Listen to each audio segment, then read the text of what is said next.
Well, it was a gift for Moondancer, but... Oh, Spike, you know we don't have time for that shit. But we're on a break. No. Ugh. On the longest day of the 1000th year, the stars will aid in her escape, and she will bring about nighttime eternal. Shh. Do you know what this means? No. And you're in charge of the food? We sure as are. Okay, well, I can see the food situation is so we'll be on our way. Aren't you gonna stay for brunch? Sorry, but we have an awful lot to do. Aww.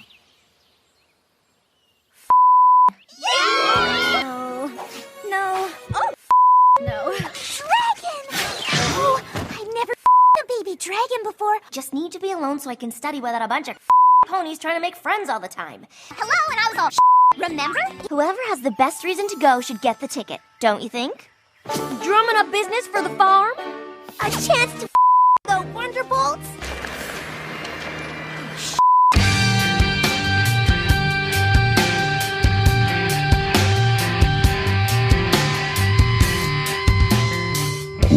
Grimerica.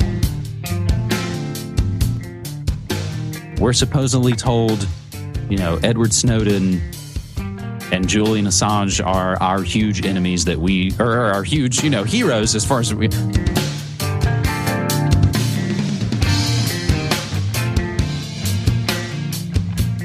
Okay, guys, welcome back to the Grimerica show. We are going to be chatting with James Evan Pilato a little bit later about media corruption, his show, all sorts of fun stuff like that. But first, as always, the co-hostess with the mostest. Thanks, buddy. I can't get out of my body to save my own life, Dunlop. How's it going? Good, how you doing? Maybe I'll start calling you No BE. No BE. No BE. No B. No B. No B. I haven't really tried the OBEs, so... I'm No B Dunlop. Give me a chance. No B Kenobi. So anyways, yeah, we've been talking with OBE trainers and stuff like that on the show, so that's why it's in Darren's mind. Yeah. And we tried. I didn't realize it was never. I thought it was once or twice. Never once. I always thought you were chasing some experience that you had before, but it just turns out it's just you're just never. Just chasing fucking. Yeah. Well, lucid dreaming. That's probably because you're lights. thinking of lucid dreaming. That's why, right? Maybe. Yeah. You're not very good at that either, though. No, I'm worse. The more I try, the worse I get, I think. Actually, I've been dreaming pretty deep dreams lately, but I just can't remember them. Like I know they're pretty epic and memorable at the time. They're epic, but and then when it comes time to reading remembering the details, yeah, it's tough. Don't you have a dream journal? I use my phone, and you just can't do it. Yeah, you just don't bother. Fuck it. It's hard to get in the habit of it. I don't think about it first thing. I should though. That's the key. I think that's the key. One of the keys. You have to get that forced into your head that you're doing it every time. Yeah. Otherwise. Anyways, we should talk about this political stuff for a bit, especially since we have James Evan Pilato coming on, and you've been obsessed with the election lately and all the WikiLeaks and Project Veritas stuff, videos, and all the evidence of corruption. And we talk about it in our personal lives, but I don't really know how to address it on the show because it's such a polarized topic. But it's important to you, so I think we should talk about it. I don't think we should. You just said to me, you said, well, it's important to us. We should mention it. We should talk about it. Well, I share some stuff on Twitter. I think that's good enough. And then I don't want to get everybody all upset and you block people. I block people sometimes if they get ignorant or if they just say things that are ridiculous. I'm open to have any good discussions, but when people just start saying things that are just ridiculous, and I used to think it was a fault of Dvorak, but now I'm just like, I don't need that shit polluting my feed. When someone starts going on a tangent, I just say beep. Is it usually because they're pretty dogmatic about one political view or another? Yeah, or just argumentative, or uninformed and not willing to listen, or not willing to have any sort of open any sort of discussion. Makes you think you're informed over others. Maybe I'm not, but it's my Twitter.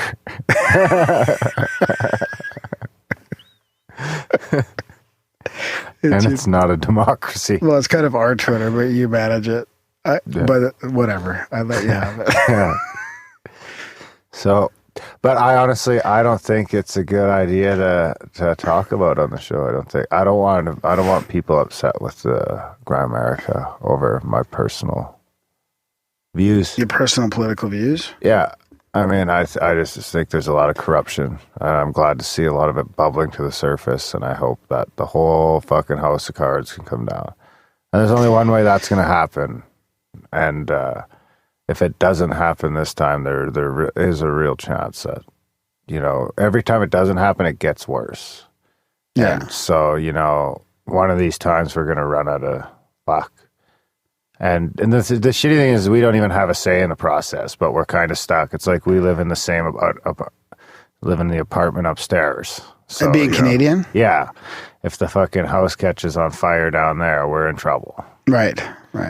To a certain extent, yeah. I mean, well, the whole world is living upstairs in a way. That's the interesting part about this is, look, the U.S. is at war in how many countries? Like, they're threatening fucking, Exactly. They're starting to fucking All of a sudden, poke the bear and stuff for World War III, and then the whole world's implicated in this not implicated, that's the wrong word. I don't like the idea of Russian planes and American planes being, within a few kilometers of each other over some burnt patch of desert. I get there's people there and all that sucks, but is it really, there's got to be, it just seems so ridiculous to me, and it's so corrupt, and it's all over political bullshit. You know what I mean? Like, regardless of what anyone wants to hear or say. But I think, what I'm going to do is I think I'll go on Adam's show and I'll go vent over there. And anyone who wants to tune in and listen to my fucking political opinion is welcome to do so there.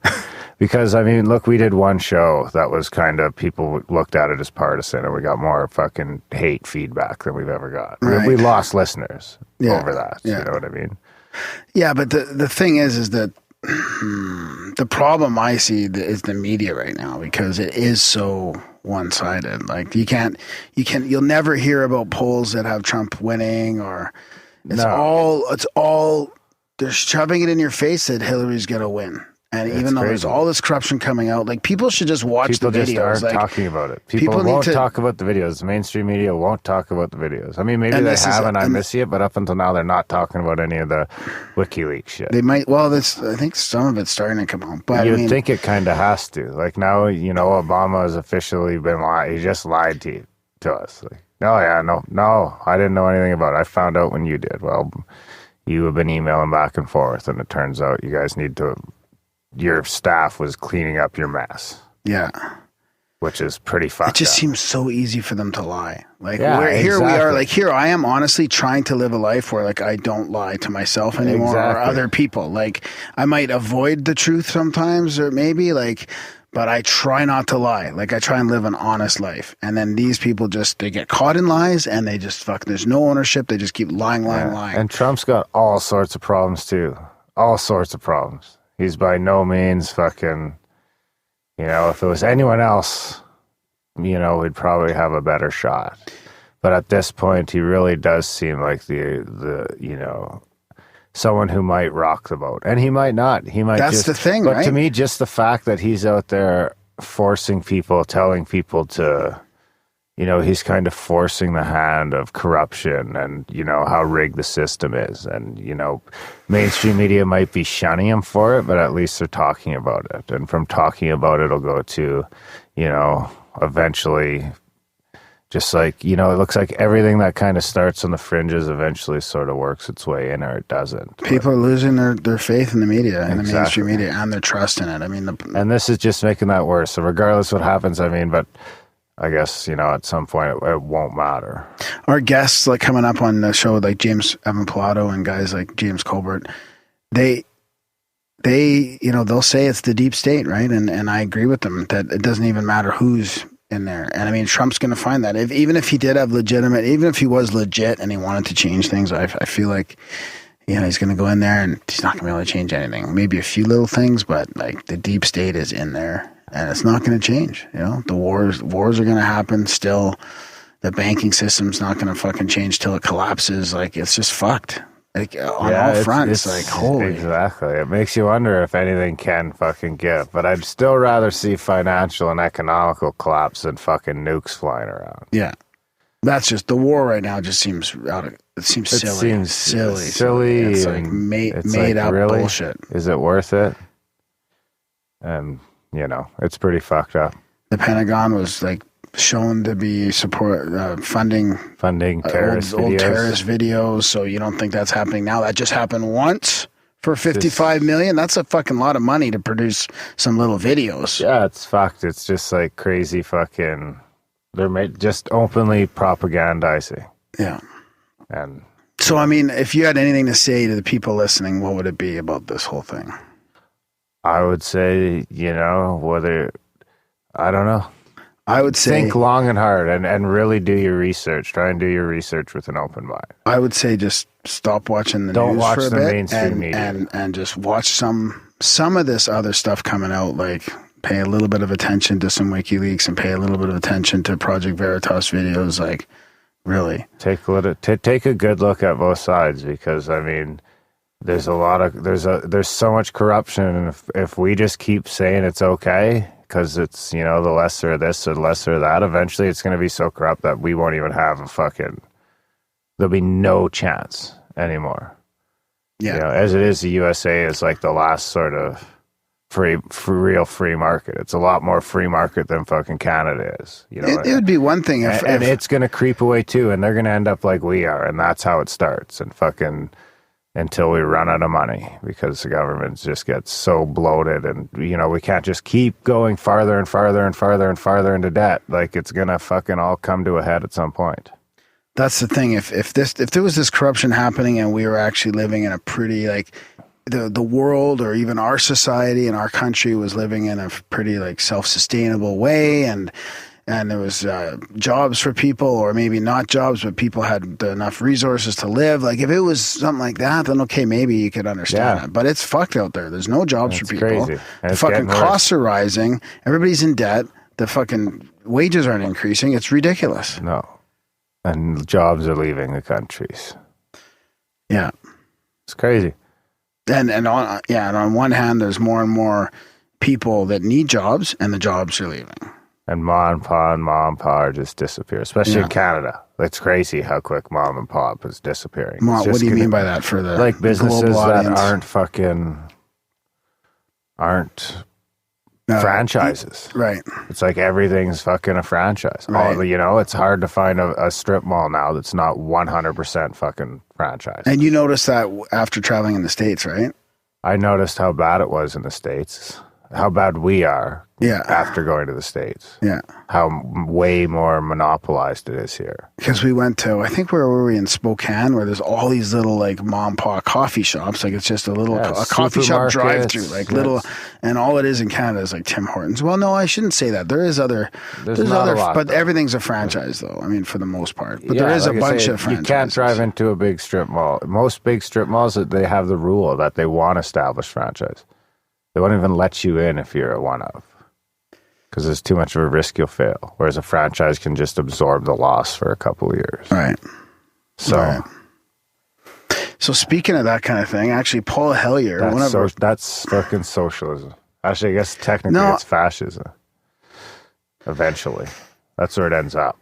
That's the thing. I don't think any ism has really been proven to work, and that's why probably one of the reasons why we don't talk about it on the show a lot is it's so polarizing. But all the systems are kind of fucked. Like, nothing's really so far. I don't think. No, nothing's worked so far. Hey, I got some feedback on your coffee enema from our buddy Clint. Oh yeah, can I continue on with this for a sec here? Sure. You interrupted me there. So speaking of that type of thing, Paul Hellyer, one of our past guests, is on a across Canada tour to mobilize opposition to CETA and present solutions to our banking crisis. So actually, I thought I was going to have to miss this, but he's here in Calgary on November 3rd, and it's free to go in. Like he talks about debt, our debt-based economy in a pretty good way. Like he kind of just not dumbs it down, but he kind of just makes it like, here's the basic thing, when it changed and what we could do to get out of it. Like basic stuff, like government giving us their own money instead of the banks, right? The way it happened. UFO stuff, really. Do you think he gets a bad rap for that? Well, probably, but soon enough we'll know there will be disclosure. I mean, that's the other part I wanted to talk to you about. Is it's disappointing to me that WikiLeaks. Yeah, like it's disappointing to me that Hillary and Podesta, the two that actually the disclosure movement has some hope that something's going to happen. All these emails are about them. Like, regardless of whether it's about UFOs or not, like this is the big fucking leak, and it's about the two people that may have some sort of chance at disclosure. So it's kind of weird. I don't know what to think about it. Oh, you think do you think the ETs are sending the files to WikiLeaks? No, I don't think anything like that. No, it's just. Or do you think it's a hit job? It's kind of disappointing, that's all. I don't know what to think, if it's a hit job or not. It just seems weird that the year that all this stuff is coming out in all areas, along with UFO stuff, like in some ways, if people were to pay attention to some of the emails, then there's some disclosure happening in a way, like from people in our government. But, so how is the establishment going to handle that aspect of the leaks? Or are they going to have to, because there's so much other shit in there? Like there's fucking corruption from countries giving the Clinton Foundation money and then taking them off the terrorist list. I mean, isn't that as bad as it fucking gets? Like, how can it get much worse than that? It's pretty tough to get much worse than that. Did you hear about that one? Yeah. Yeah. So anyways, Paul's in what's the date today? So he's already been through Winnipeg. He's going to Edmonton on the 26th. What date is it today? Today's the 25th. This is going to come out on the 28th, probably. So he'd be in Victoria when people are first downloading this, and then Vancouver on the 1st, and Calgary, back to Calgary on the 3rd. So I'll put a link in the show notes. Folk there. Yeah, exactly. Yeah, I'm going to go. I'll go. Yeah, you guys can go beat up on Graham. Yeah. Instead of a meetup, we'll call it a beat up. That's right. Good one. So Clint says to make sure you use organic coffee when you do your coffee enema. Not Starbucks? No. Why is that? He said, I don't know, but he said he's never done it. He clarified that he hasn't done it. And he's just giving me advice on it? Maybe mention to Graham it's organic coffee one needs to use. And no, I have not tried it. I believe I read it in a Gerson's therapy book. Maybe point him that way. Alrighty. Well, thanks for that tip, Clint. We also had some t-shirt ideas after the... where are we here? Yeah, we had some t-shirt... suggestions for the coffee enema. It was a big hit. The coffee enema was a big hit. In light of this new episode, can we get a new t-shirt that says Scope Darren, and underneath, this coffee tastes like ass? That's pretty funny. That is good. That's all I got. Are you going to read this note from TJ now, or do you have something else first? No, what? I still don't know what we're going to do with that stuff either. That's okay. What do you want to do first? I don't know. I've got, I figured this could also be a bit of a Halloween special, because it's going to come out on the Friday before Halloween, and then the next episode of ours will probably come out after Halloween. So I have a ghost story, and I have a scary synchronicity.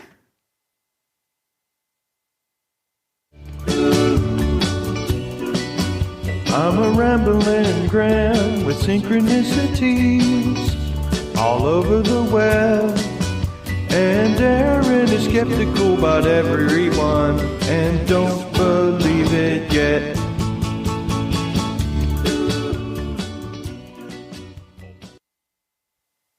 I wonder if people are even done the Maurice episode yet. What do you mean? It was like 2 episodes in one. Oh, yeah, right. So this is from Angie. She says, scary synchro Halloween special. Hello, friend. I have a freaky synchronicity that scared me shitless, and I wanted to put it to your attention, seeing as you're the only people I know talking about this on a regular.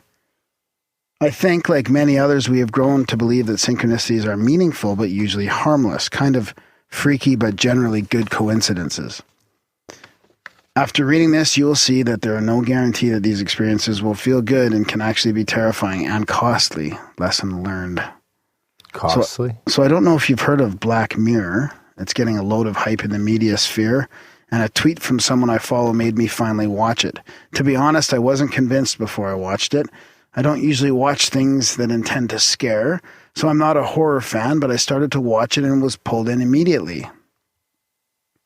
I know what she means. I try and stay away from the negativity of horrors as well. You get too scared? No, I don't get scared. Really. I get It just jumpy. seems silly. I get jumpy. I'll get jumpy, yeah. But Grandma gets scared It just- of nothing. Except maybe that's why you can't get out of your body. You're too much of a beefcake. it's Scared of nothing. that's huscular to you.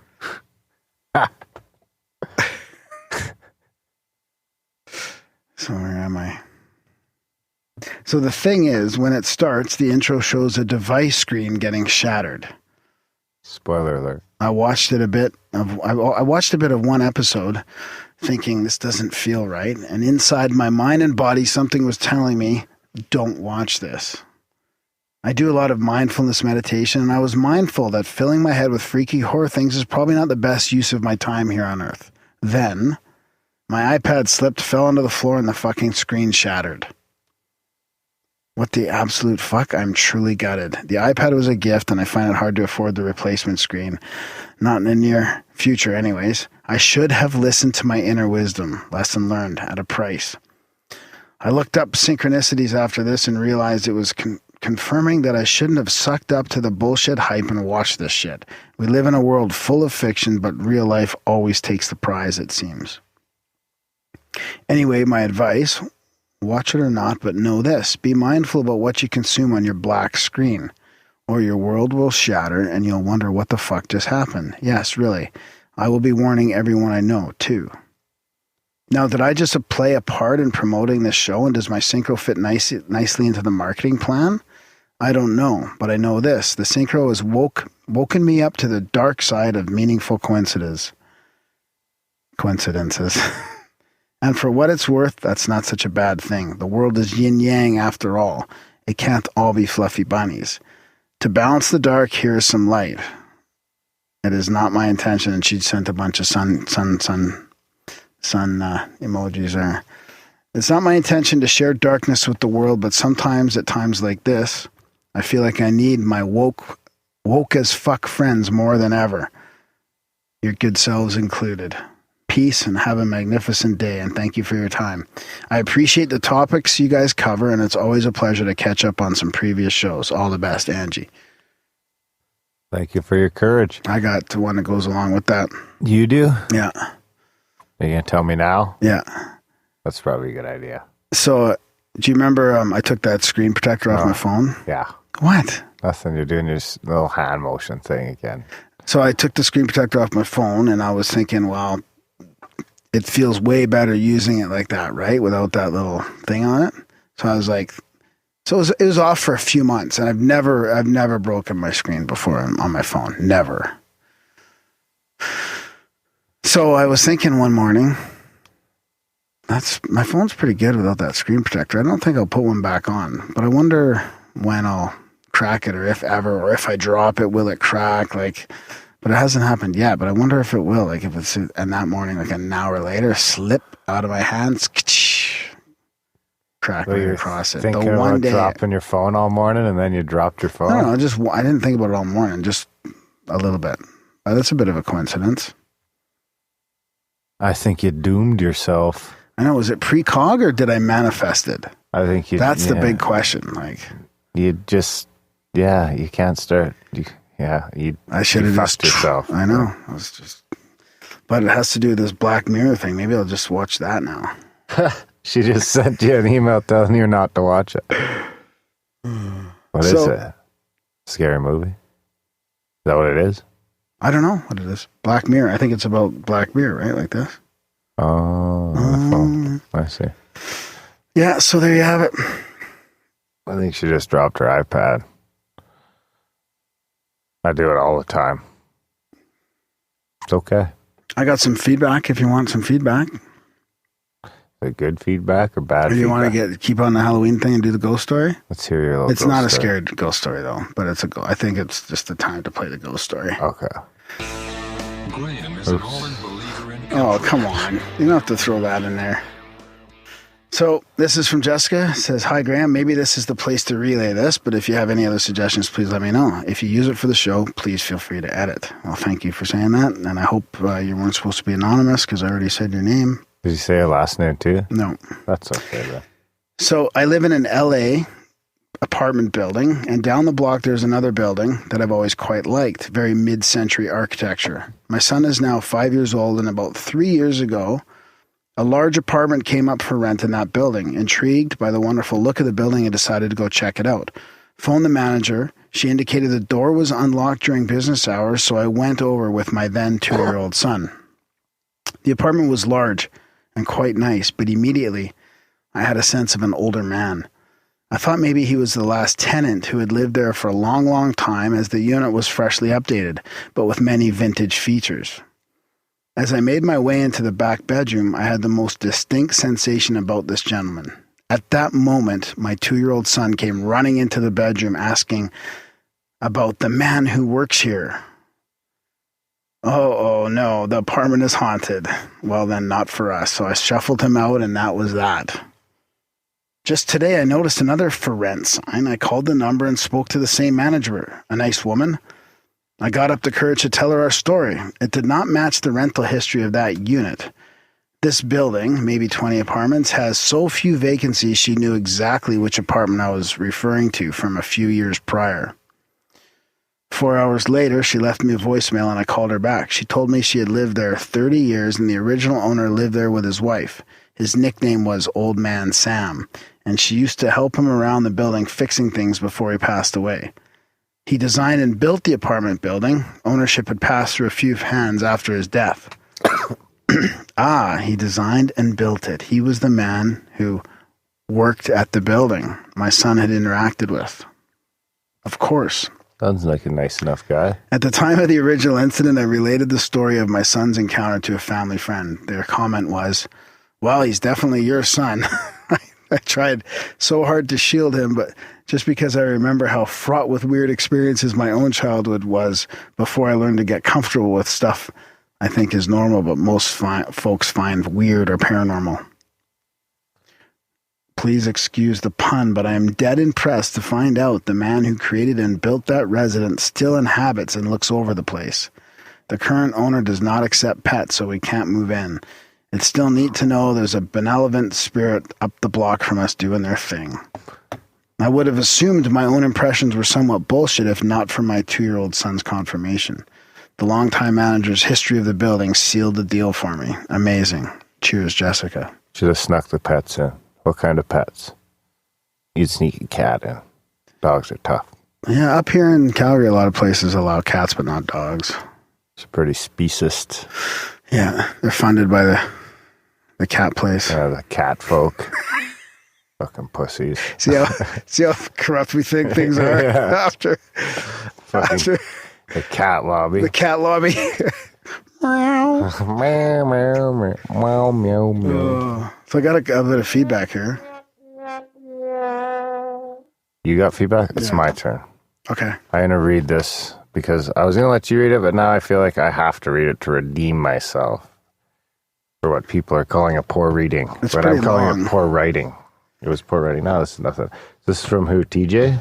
TJM? Hi, guys. Your show has been quite influential. He said we could read it, right? He didn't say we couldn't. Have you read it? This came in the mail in the P.O. box. It's a handwritten letter, and it came with a donation. So thank you very much. Really appreciate it. It's nice to get something out of the P.O. box every once in a while. And Twice a year? no, we get more than that for sure. Otherwise, we wouldn't be paying for it. Sometimes just another expense. Sometimes it goes through a dry spell, though. Yeah, for sure. Hi, guys. Your show has been quite influential in my life. It seems as if I can relate to much of what many of your guests talk about. I really enjoy hearing the synchros from listeners and your... I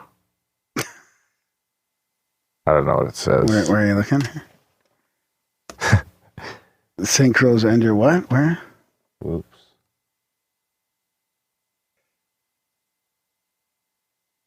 Right here at the first paragraph. That From one. listeners. No. And your own. Oh. This is a bad start. I really enjoy... ever since I started listening now, people are going to fucking be on Team Graham again. Okay, do-over. Hi, guys. Your show has been quite influential in my life. It seems as if I can relate to much of what many of your guests talk about. I really enjoy hearing the synchros from listeners and your own. Ever since I started listening to your show, my life has been full of them. For some reason, I feel the need to share them. I hope you don't mind. We don't mind. So I guess you're going to have to read the sync. Should I read the synchros and then rate them? I'll do that. The last one I had was just the other day. I was driving home after work and noticed that my phone had downloaded an episode of the show. As always, I get excited to see what you two have in store for us all. I pulled up to a red light and clicked on the latest show. Your episode art came up and I noticed as soon as I saw the Moai, I looked up to my right and saw in the vehicle next to me was a man with his arm hanging outside his window.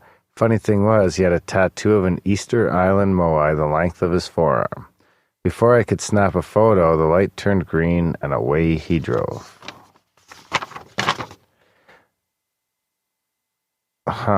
There's a ton of these. Should I rate that one? There's not a ton. There's only a couple. Okay, I'm going to give that... No, it's kind of compounded with the other one. Another interesting one's when I had just left a customer's house driving the work truck. I clicked on the show, and again, the Moai was on your episode art. Listen, TJ, you gotta get a different podcast player because we have custom episode art every show, and it's beautiful.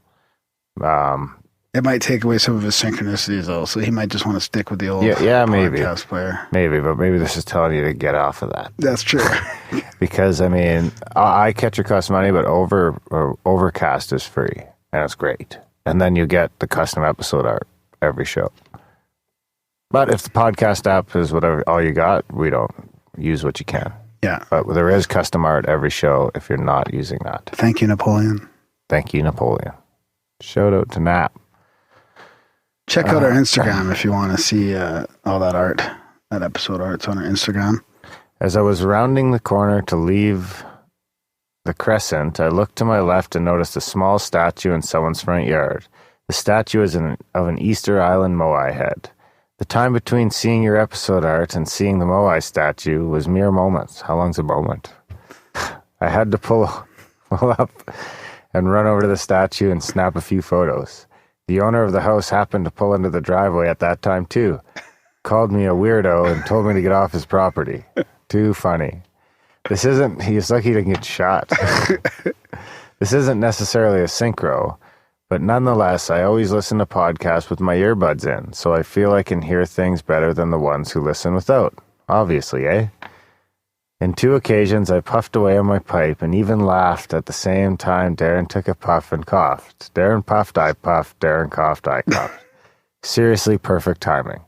A couple of years ago, when I first found you two, it was numbers. Whenever you guys were talking about a number, I would see the same number the moment you mentioned it, either on a sign or a house number. I have to apologize for my penmanship. It's been a while since I've written anything this long. It's a dying art. We all use the QWERTY nowadays.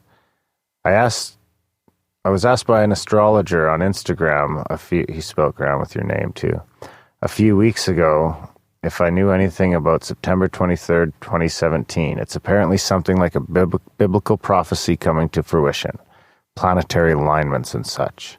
I told him that I didn't know much, but I'd be more than happy to do some digging into the data. 3 days later, I was cleaning up my truck at home and I came across a stack of papers with a bunch of notes I had taken while listening to podcasts. All that time, I had a job that allowed me to drive around the city and listen to podcasts all day. I could usually get 6 hours of shows in. Whoa. On the top of the first page, I had written September 23rd, 2017. Nothing else of relevance, really, but that date. I thought, how cool is this? Can't be a coincidence. Well, I suppose it could be. A few days after finding that paper, I was searching for something in my basement when I stumbled upon another stack of paper. I started shuffling through them all, and one page in particular caught my attention. In the corner was written the date, September 23rd, 2017.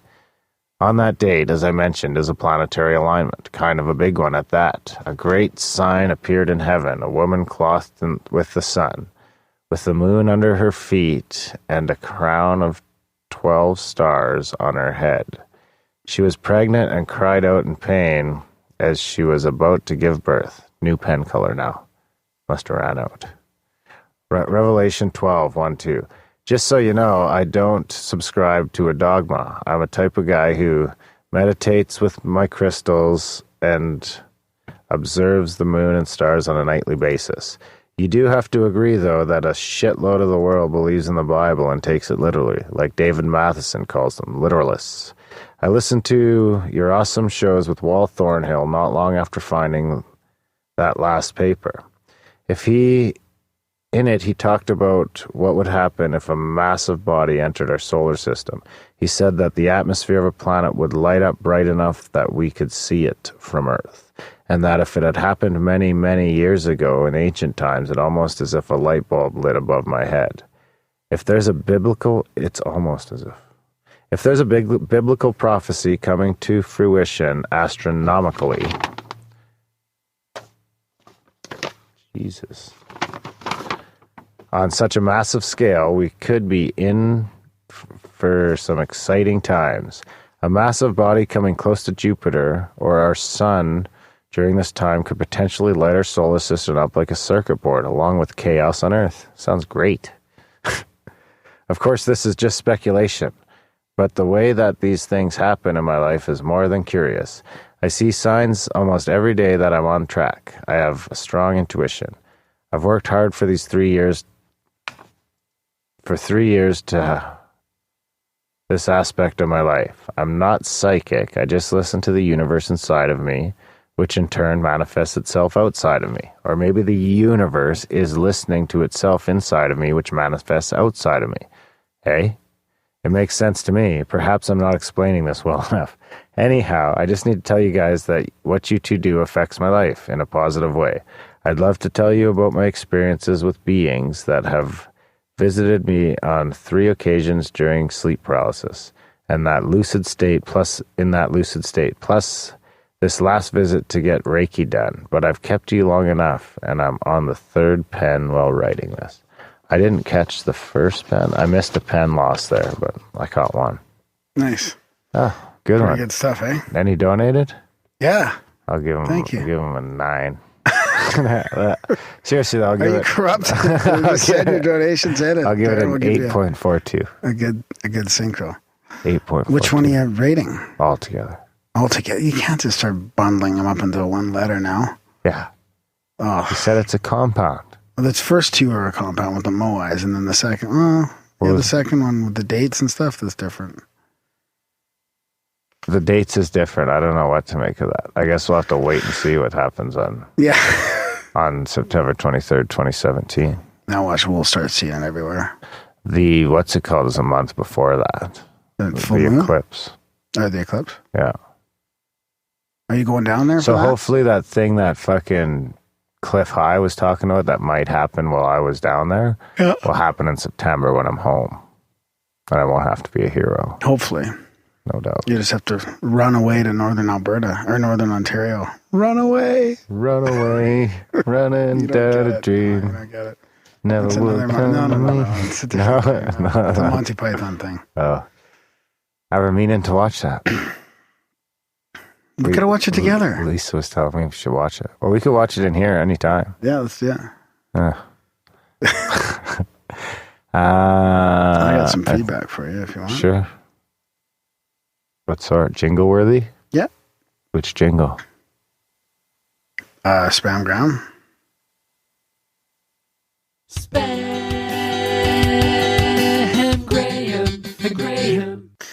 At least that jingle pronounces my name properly. It's refreshing every once in a while to hear that. Every once in a while. This is from Rory. I recently stumbled upon your amazing show the other day while working in my garden and looking for something interesting for me and my plants to listen to and enjoy, which we did. And yes, it's the kind of garden Darren is thinking of. I've been following. I was just wondering that. I've been following. Here's some pics for you too. I'll show you after. I've been following the electric universe theory for about a year now, and it really makes so much sense to me. The first show I listened to was the episode with Wal Thornhill and was hooked. Your show reminds me of me and my friends getting stoned and drunk and discussing our thoughts and ideas on life. Awesome. Out of all the paranormal, spiritual, conspiracy, alternative, true life radio, Grimerica is my favorite by far.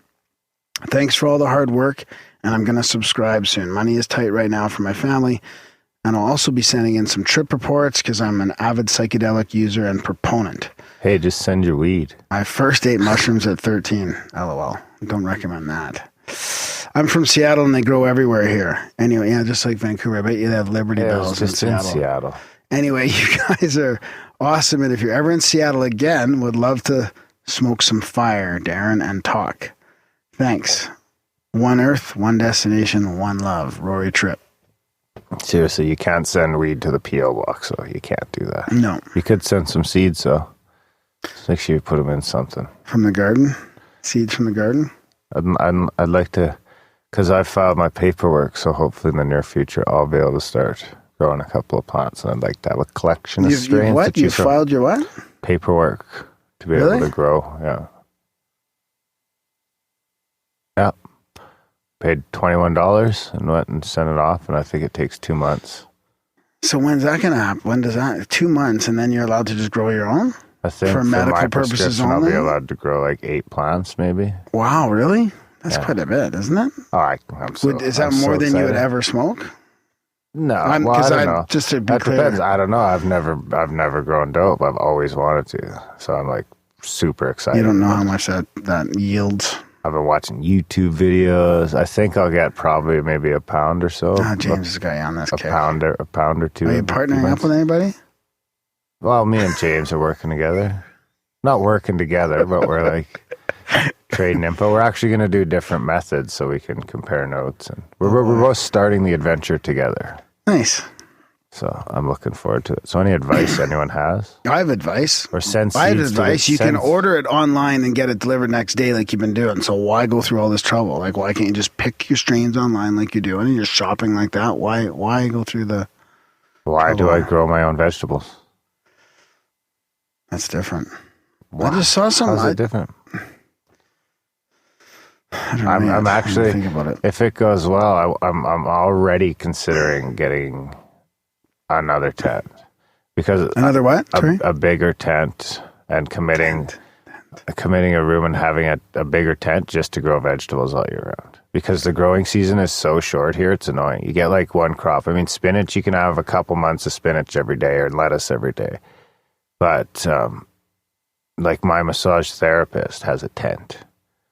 And he's got like tomatoes in there. He's always got, yeah, we've been over this. I'm actually trying Lisa's. Yeah, you have to try the females can do just as good a job as I've had a few, and they've never been able to do just as good a job as Scott. Here you are making fun of me and coffee enemas, and you're getting massages from males. So well, I don't see anything wrong with that. No, I know, I don't either. I used to do it all the time. He's got strong hands. He really gets in there. Anyway, what was I saying? He grows. Yeah, he has like an 8x8 in his basement.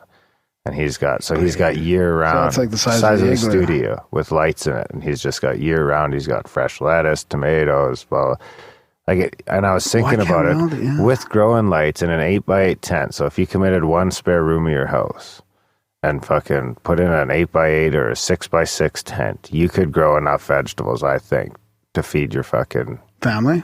I think it'd be close. And all the friends that come over it would take you a while. When the apocalypse happened. It would take you a while is that like a Pop-Tart? It would take a while before I think you got there, before you figured it all out.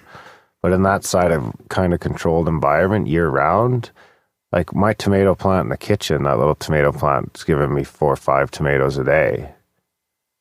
Really, eh? Yeah, and that's just in the window. That's one plant? Yeah, well, No, some I mean, days it's less. It's a little tiny tomatoes, right? Right.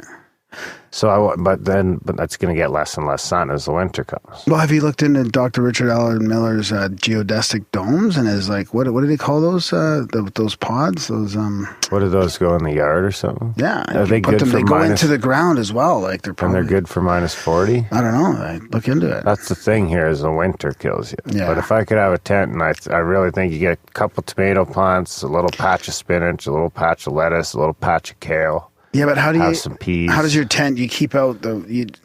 What temperature do you have to have your tent at? I mean, how are you gonna if it's minus 30 out for a couple Your tent weeks would of the be year? fucking in the house. The tent's in your spare room. A tent in the spare room. It's a So grow why- tent. why would I think it's an that- actual grow tent that Well, I you know buy. it. Why would I think it would be inside? You're talking about a tent. Tents go outside. Why would you call it a tent if because it's it's a indoor? grow tent. It makes that controlled environment. I mean, you could even like spike the CO2 in there and shit. So you would max out your maximum plants, like Yeah. pot plants, and then use the rest for vegetables. Just convert a whole room, obviously, a whole tent. So how much room would 8 plants take? Like half of that space? Oh no! Like when I do mine, I'll do mine in probably like a 3x3 tent.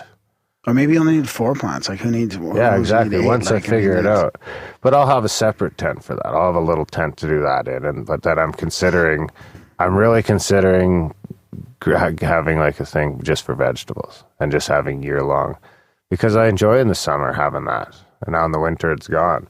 But I think if you did it, you could really offset. Like someone like you, where it's just you and Maria, you could probably get like a little 2 foot by 3 foot, have a little tent and have, a tomato plant, a little, you could probably have all your own vegetables growing like in your closet. See, for me, it's just not worth it. When the apocalypse happens, I'll come over to your place and share your fresh vegetables. No, it's a lot of work. It doesn't have to be. You don't have to feed a family. Like I'd rather just buy them from the organic market or whatever. Yeah. Or I'll just buy them off you. I can't even. No, imagine. just no fucking interest. No. I like that kind of stuff. I think I'm gonna sneak chickens in the spring. I'm just gonna build a chicken coop there and fucking bring the neighbor on that, because it'll be only the neighbor on this side that might notice.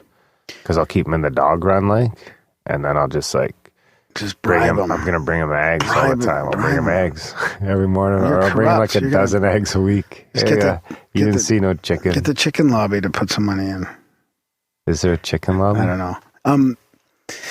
Are you allowed to grow tomatoes inside in your because isn't there rules and laws somewhere in the States too that you're not allowed to do that? Like I don't people think are so. getting in trouble for growing their own vegetables. I don't know. Here you can. You probably need you probably need a license. I mean, if you want to grow pot, you have to get a thing, or otherwise you're a felon. yeah, But a felon? well, I don't know what the rule is for growing your own in the new world. In the new It's world? changed quickly, but back in the day, whenever I was, thought about it, because I've never thought about it since I had kids, but 10 years ago. But then it was a big deal, right? If you got caught growing a couple pot plants, you were in trouble, real trouble. Whereas I don't know what they'd do nowadays. But for $21, I'll just, I've got my prescription. I can just get the permit. Isn't there a risk that it just becomes non-medicinal and it just becomes like a escape or entertainment thing? Well, I don't know. You know what I mean? Even that's like, there's mental health too. Yeah, that's what I mean. There's probably some people, if you shouldn't be smoking shatter all day, don't do that. I know people who do that. Right. They're like a step behind. They're a step behind people that don't smoke shatter all day long? Yeah. Exactly. I mean, it's just like anything else. You can't meditate all day long either. Well, you could. Some people do, probably. Yeah. Like the spiritual healer I took my dad to, he'd meditate for 10, 12 hours a day. That's probably better for you than smoking shatter. Yeah. I don't think you could smoke shatter for 12 hours a day. Probably I going to don't go even know. down after People 7 probably or never 8. know what the fuck you're talking about. You don't know what I'm talking about, do you? I do, I think. It's Yeah. just really high, potent, oil, Those concentrates. resin, sort of like pot resin, sort of. Yeah, that Yeah. stuff's not really for me. I prefer my flour. Your flour. That's what you call it? Your flour. That's right. I'm old school. Wow.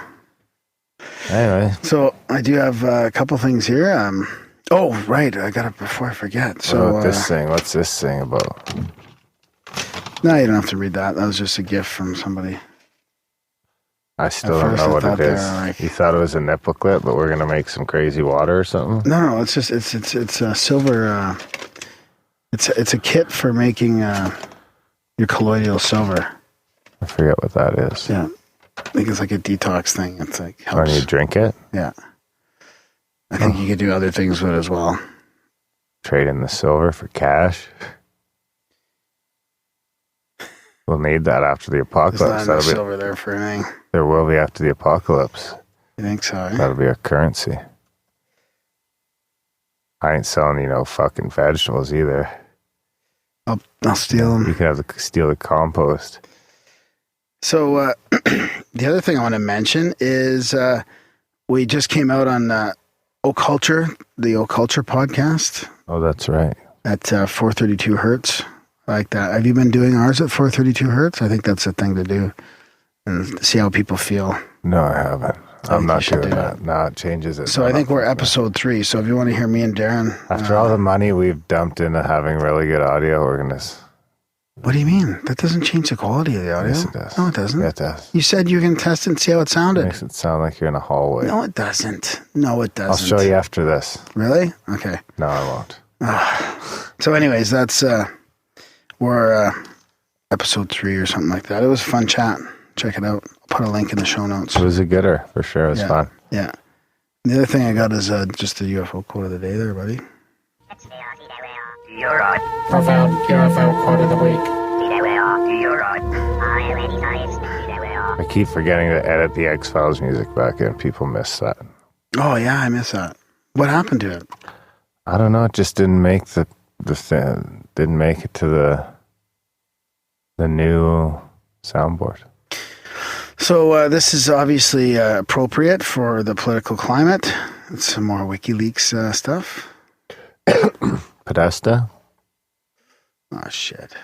I think I just deleted it. yeah. Where did I go? Check out. So yeah, James said we need to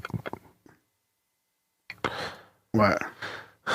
ask for support more. Oh really? Yeah. Okay, I'm just going to pull this up quickly. This is emails from John Podesta and Hillary and some other people about UFOs and stuff. It's pretty funny. One of these is about there's one with a bunch of questions from Vice. It was pretty funny. And there's another one talking about all the questions from Vice were quite in depth actually about that. But what I'm looking for is the one where Hillary gets asked about, oh, you know what? Every time it comes to me for this thing, I have them all set up and ready to go, and then they disappear. I don't know what's Like the going on. jingle thing. What happened there? The jingle thing. The Yeah. jingle thing. I don't know. Your jingles are usually a train wreck.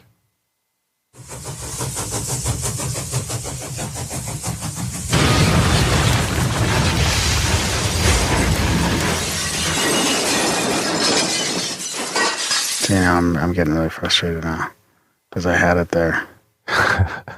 And I just poking at you. Yeah. Just give me a sec. You got anything else? Support the show. Oh, I got it. If you, I got it. follow This me. is from this is How Was Jimmy Kimmel? This is from somebody working for Hillary Clinton there. I don't want to say her name. To John Podesta. And he's answering. She was charming, got lots of laughs, and worked in a lot of message, including climate change. He didn't end up asking her about UFOs. Now, I think this must have been the first Kimmel one, because obviously the other one he did ask her, right? She was very disappointed. She practiced UAPs for 5 minutes beforehand. The skit was fine, but not a home run. We had lots of issues with the development of it today. Her interview was the best part of the show. She's getting really good at this format. She's relaxed, confident, works in message, and has fun. Is that unidentified aerial phenomena? Yeah, she had to practice it for 5 minutes. So maybe she's not really into the UFOs. So, Nice. so disclosure, people. Like, if this email's in there, like, yeah, it's all pipe dream. Yeah, pretty much. So, also check out Value for Value. We run on a value for value model here. The winter is coming. It's getting colder. We were actually complaining about the cold already. Yeah, if you ever build a podcast studio, don't build it out of a commercial refrigerator. Yeah, it seems like a really good idea, but it just never seems to work out. Freezing in the winter and cooking in the summer. It's more like an weather amplifier. Yeah. Anyway, check out grimerica.ca/support. Sign up for a monthly if you can. If not, shoot us a one-time donation. Really does help us offset the expenses. Yeah, totally. The new toys that we have to get. And we're not doing any ads. Syndrome. And no paywalls either. We never want to do paywalls because we don't want to limit our growth, and we don't want to do content for, a couple of hundred people. I'd rather just everything we do we'll always give away for free. It seems to be. Yeah. That's just what we're going to do. Donating, right? So as long as, you guys hold up your end of the bargain, we'll never have to do anything silly we'd rather just keep plugging away like we're doing. Yeah. Sign up for a monthly. Check out grimerica.ca/support. There's a bunch of different options there. Get them, $1 a month, $2 a month, whatever you need. If you want a custom donation, you can just shoot me an email. Tell me what you want, and I can email you a custom button, one-time button. And if you can't do that, tell your friends about the show. That's another way to help. Of course, spam Graham. Yeah, you can connect with us though by email, Instagram, Twitter, what else? YouTube, that type of thing. YouTubular, Instagram. Yeah. Like the Facebook page. Did you tell them about the swag? Oh yeah, check out grimerica.ca/swag, or that's our Redbubble page. So there's just about anything you want there. Someone was saying they wanted kid stuff. I think you can get the Grimerican shirts in kids, but if there's something else you want in kids, just shoot me an email, and I can make it available in kids. I just don't want to make it all available in kids because it's kind of a pain in the ass. And it's not gonna. We don't sell any shit anyway. Like seriously, it's like one or two shirts a month. Yeah, it's nothing. Sometimes a bit more, maybe, but for the most part, it's not much more than that. Yeah. So I don't want to go start designing everything for everything. So if there's something you want in the store but you don't see, it might be an option that I just haven't switched on because it's a bit of work. But I mean, it is a pretty good option because they've got more inventory and sizes and colors, and they can do all the stuff that we could have never done the overhead to have all that shit on hand. So works out that way. Yeah. It is easier that way for sure. Yeah. So get a shirt, help out the show. Actually, local people, I still have a bunch of shirts. Send your marijuana seeds to the P.O. box. So local people get in touch with me, and I got shirts too. I think I owe someone a large shirt. Is there any Save Sasquatch stuff? Those are gone. I think those are gone. Maybe I'll just... Are they on Redbubble? Maybe I'll just send them a fucking one from Redbubble. Yeah, that's a good idea. It's probably cheaper. Yeah. It's more expensive to mail something across Canada than it is in the States. It's ridiculous. Even I think it was cheaper to the UK, wasn't it? Yeah. Cheaper to send it to a little island in the fucking North Atlantic. Than to send it, honestly, like for a 15-hour drive east. Yeah. Way to go, efficient postal service. Welcome to socialism. Imagine what that would be like. Everything's inefficient. Not necessarily. I don't know. No. I don't want to get into it. I don't want to get into that. That doesn't make sense. It's too late. Yeah. It's too late to get into that. Yeah. Where was I going now? Just you're sending somebody a shirt from Redbubble. That's right. Right. Wasn't there something else? No, just enjoying the chat. Yeah. Do all that stuff. And enjoy the chat with... James Evan Pilato. James Evan Pilato.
right, tonight we've got James Evan Pilato here of MediaMonarchy.com.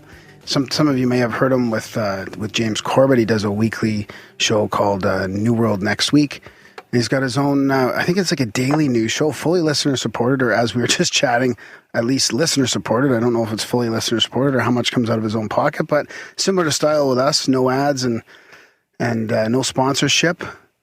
Just good old independent news. A little bit more mainstream than we're usually chatting about here, but it's really good to have you on. James, welcome to the show. Oh, I'm a little more mainstream. Is that what you mean? What is that? I mean, you talk about mainstream topics. That's all. You're less mainstream. He means political. Yeah. Maybe more. I should say more geopolitical. Maybe. Yeah.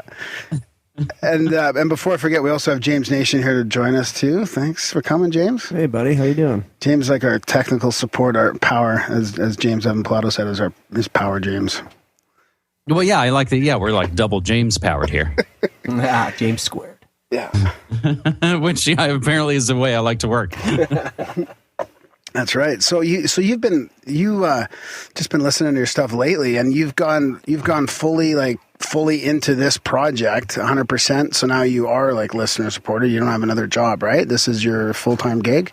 This is my full-time gig. I'm treating Media Monarchy like it's my 9-to-5 job, and I do it Monday through Friday and try and, almost literally kind of report to the studio, report to the office, at those appropriate times. And it's really the culmination of, I've basically been joking. Yeah, well, it took me 10 years before I felt like I could ask people for money. Right. But I've done Media Monarchy. I've been saying, I went online on 9/11/05. Yeah. Of course, we had the anniversary recently. So, of course, hitting that 11th anniversary for me of doing Media Monarchy. I did it as a side thing while I worked regular day and night jobs in Portland. And in 2012, I actually got a huge opportunity to go work at a commercial radio station and work with Clyde Lewis. If you've ever heard Ground Zero with Clyde Lewis, I got the chance to go produce that show. So I ended up putting what had been for 6 years my weekly Media Monarchy live broadcast that I did at a local kind of pirate station here in Portland. And of course, doing New World Next Week with Corbett by that point. I put my own weekly show kind of on the back burner to go to this commercial radio job that was a great opportunity, too tough to, to kind of want to pass by. Mm-hmm. But I knew that I couldn't do both shows all the way. And we ended up working in commercial radio for 3 years. Long story short, got frustrated with working at a commercial radio station, but I was pretty good at it, and they liked me and actually wanted to sign me up to a contract, which is the point where I was sort of like, I don't want to do this anymore. Wow. So I realized this sort of window of opportunity. And of course, a lot of stuff happens at home. I have a hugely supportive and amazing longtime partner and fiance. And she and I work in both similar ways. We've always kind of been in live production, and we've always been in media work, and we've always kind of done it more with our hearts than with our heads, which of course leads to wild success and riches in lots of areas. Yeah, right. So we kind of switched, honestly, and I left my full-time job with benefits to try and make Media Monarchy my full-time gig, because I knew I sort of realized I had this amazing luck that the show I had been doing with a guy since 2009 on the internet, we doing it on YouTube ever since you couldn't upload more than 10 minutes. That was a thing? 2009. So because we would always, we were watching the stopwatch when we were doing them, because you couldn't go a second over, or it would reject your video. Wow. So I realized that, over the course of the years, continuing to do New World Next Week, as his stature and influence and awesomeness grew, I realized, oh my God, like New World Next Week is the thing everybody knows me from. And if I'm going to make Media Monarchy what I'd love to make it, it was one of those sort of now or never. This is probably the great window of opportunity to try and make a full-on go of it. Yeah. Because it was also basically around the 10th anniversary of Media Monarchy. So I quit my job and tried to make a full go of Media Monarchy, sort of solicited donations, Patreon, PayPal, getting people to sort of give a consistent amount of money that I could bank on. Yeah. But starting January of 2016, I basically do a morning show every morning and then do a music show at noon and do those every day, Monday through Friday, and then hopefully try and plug in something extra like New World Next Week or an interview with Grimerica. Huh. And then aren't you doing the good news as well? Yeah, as sort of a spinoff all through all last year, James Corbett and I, because everything gets so shitty and dire, we made the promise that on New World Next Week we were going to include some kind of positive story every episode of 2015. And we did all of that, and sort of that led to when I was relaunching Media Monarchy, I'm going to make a spinoff. I'm going to make a show that just does the good news. So I've been doing those kind of myself, kind of low production value style, but busting out hopefully good news every week. Yeah, it must have been hard to start asking for donations. I mean, we went through this thing at the start of our show, which was 3.5 years ago now, and we were going to do a good news thing that was all about, I was thinking, well, we're just going to we'll put these good news stories out there as well. But then we kind of switched to an interview style, and I was kind of against asking for money at the beginning as well. And then soon enough, when expenses start building up, we're like, we're not going to have ads. Well, we thought about all this stuff, but we thought, let's just try go, donation based. So it's a bit of a challenge. I mean, how did you find that asking for money after so many years? Well, I mean, fortunately, there were already people that were donating, and people that were donating consistently. Because in the sort of earlier days, I solicited support mostly just enough to, hey, let's pay for the .com renewal. Help me pay for just sort of the basic operations of the site, which I kept pretty cheap and was using, there's a free platform I could use to blog or post or podcast or any of that. I was pretty much using it. That was kind of part of my Media Monarchy relaunch. I had all these different blogs and all these different things kind of spread out. I bought server space and moved everything to one MediaMonarchy.com. So all those different blogs over a decade that were in different spots are actually now all in one place. So I really love having it all on my own server, and it's all on my own MediaMonarchy.com, and being able to sort of come back, as it were, and realizing, hey, I've got a decade's archive worth of work kind of showing that I've been doing this for a while. And that was a part of, sort of seeing, because of course, alternative media / just online media, people making stuff has exploded exponentially. Yeah. So that was another part of trying to figure out how can I do my thing in a world that's filled with people talking about the truth about blah, blah, blah, expose all capital letters on YouTube. Yeah. Yeah, it's hard to weed through all that stuff sometimes. Uh-huh. So I think that because I like that you have all your stuff available as in audio format as well. Oh yeah, I was going to mention that. That's a big one. I think the podcast format is really starting to take off. Well, actually, it'd be interesting to know what you think about that, James, because we have this discussion all the time. Because I'm addicted to my audio, my on-demand on my phone, my audio, right? So it's hard for me to watch YouTube or listen to YouTube even, but so many people still seem to want the YouTube or video type thing as well. How do you find your own structure there? Is there just as much demand for the on-demand audio, or? I find, well, and again, a lot of it is thanks to doing New World Next Week with Corbett, that I look at I long since turned off the notifications of, you've got a new subscriber on YouTube. So for a long time, I hadn't really paid attention to it. And it was only then when I kind of started to look back and go, holy shit, that's a lot of numbers. I realized that's all, of course, from New World Next Week kind of clickovers or annotations, maybe even. Yeah. I'm radio. I was always radio. That's my background, is radio. That's if I have, again, sort of as I'm trying to sort of, I mean, in some ways you have to, as I'm trying to market my brand of Media Monarchy and trying to figure out what I really, sort of have to offer that maybe other people don't, or my own different take on it, is that I'm radio and I was radio before 9/11. Whereas probably a lot of people, we got involved in doing specifically, political deep state media post 9/11 because you got into researching any number of topics that turn on any number of different people, whether it's the money or the politics or any of it. So wait, you don't think it was planes that took down the towers? He just jumps right into 9/11. Hold on, we can get into that. But I started doing college radio in 1995, and I'd been even doing the morning announcements at my high school. So I have a long history of running my big mouth.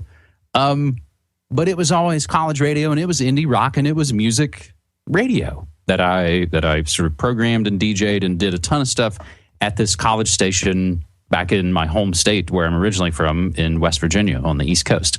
But the college town's about an hour out of DC, so it has a little bit more of a metropolitan influence. It was a bit of a cooler town. But I sort of, I come from radio. So when you say, having the audio version of something available for me, it's like, well, that's probably the main version that I've made. I'm making more and more YouTube videos and posting more to YouTube because I realize like that's, I've fucking had it with, I deactivated my Facebook account a couple months ago. It's looking like Twitter's going to sell to Disney. And that's going to be hard for me to continue to want to use a platform like that as well. So it's like everything just kind of gets shittier. It's like, man, I'm just going to use my own things, just a couple of things I use on myself. I'm going to do an audio podcast, but YouTube is kind of undeniable in its reach. So I mean, I've always been radio. I guess I was just seeking to make the distinction that, and not to rag on people, but most people got turned on to the politics and they realized they had to do something about it through the media. I had always been doing media and then realized I had to do politics with it. Right. So as far as the audio format goes, though, does that work for you? Like the on-demand audio format, then is that still growing right now, or do you find the video growing way more? It depends. It feels like it depends on what I put up on YouTube. Yeah. And and you can see how it becomes an addiction in a way for probably people small and big and businesses big.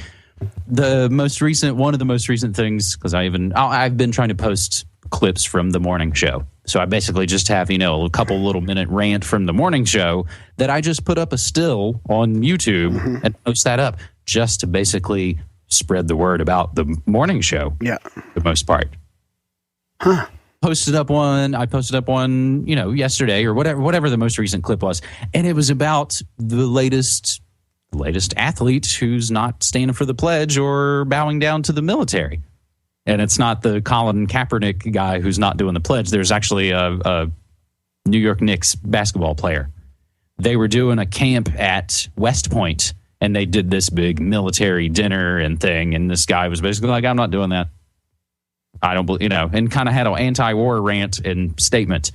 I found that when I posted that, people love to argue about shit. So anything that's really divisive and really kind of provocative, that's the stuff that you see you get more clicks and you get more views on. So you see how it can kind of probably become an addiction to people, that the more, because that's, I'm not posting shit about sports very often. That was, but and hit that way, I realize, that's going to get a lot more clicks. But that's, I can't really work that way. I find I get a lot more action out of still the podcast, the audio version, and it's probably the older, quote unquote. They're probably more my age. I just turned 39. So I don't know how many, 24-year-olds are getting the podcast of Media Monarchy. And maybe they are. I hope they are. And that's why I'm trying to, of course, grow it in different ways. Yeah. I think the YouTube demographics are probably similar. You think? Yeah, that's, I mean, because I don't really have that information either, but I just assume from the YouTube, I just don't like, because YouTube breaks everything down by gender and everything, and I kind of just apply those metrics to the audio feed as well. I've had the show since I've been doing the morning show, a daily thing, and I could sort of prove that it was going to be a consistent thing. There's a Truth Seeker app, which is basically just an app that kind of carries some podcasts and carries some news and carries some feeds and stuff. But I knew they were kind of unique in what they did. So in my relaunch, they were a place that I kind of hit up and said, hey, would you be interested in carrying, my morning show on a Monday through Friday basis? And I realized I've gotten, audience through that I maybe wouldn't have gotten otherwise. And I basically, I have lots of people every day write or email or text and be like, hey, I found you through Corbett and da-da-da-da-da. It's like, well, that's pretty much how it's been working. And I like that you do your own thing too. Yeah. And you just sort of go, hey, I was making a show and doing stuff before Corbett, but you sort of, I liken it to being in a band and maybe like the lead singer got super popular. And then me as the bass player was like, oh shit, people are looking at my bass playing work too. Graham knows how that feels. Yeah. No, that reminds me of Charlie on Lost, actually. Which one's Charlie? I never actually watched Lost. He was the bass player, and his brother was the lead singer, and his brother got super famous, and Charlie got a drug addiction. Didn't you play bass, Darren, too? I did play bass, yeah. That's right. And James, and you're a lead singer. Addiction at times. And have you always been a lead singer, James? I was a drummer. Were you? Yeah. Wow. How do you tell if the stage is level? With a level? What side of the drummer's mouth the drool's coming out of? I couldn't remember the punchline. I remember I heard the setup. It is a bad joke. So I'm drummer and singer as well, but haven't. There you go. What's your big thing now? What's your kind of that right now? What's your big piss off? Like, kind of, I guess your whole thing kind of follows we call it no agenda thinking, but I guess it's the same sort of alternative media thing that everything the mainstream is throwing at us is bullshit most of the time, and secret wars and all this stuff. Which is your favorite, or which one pisses you off the most? That's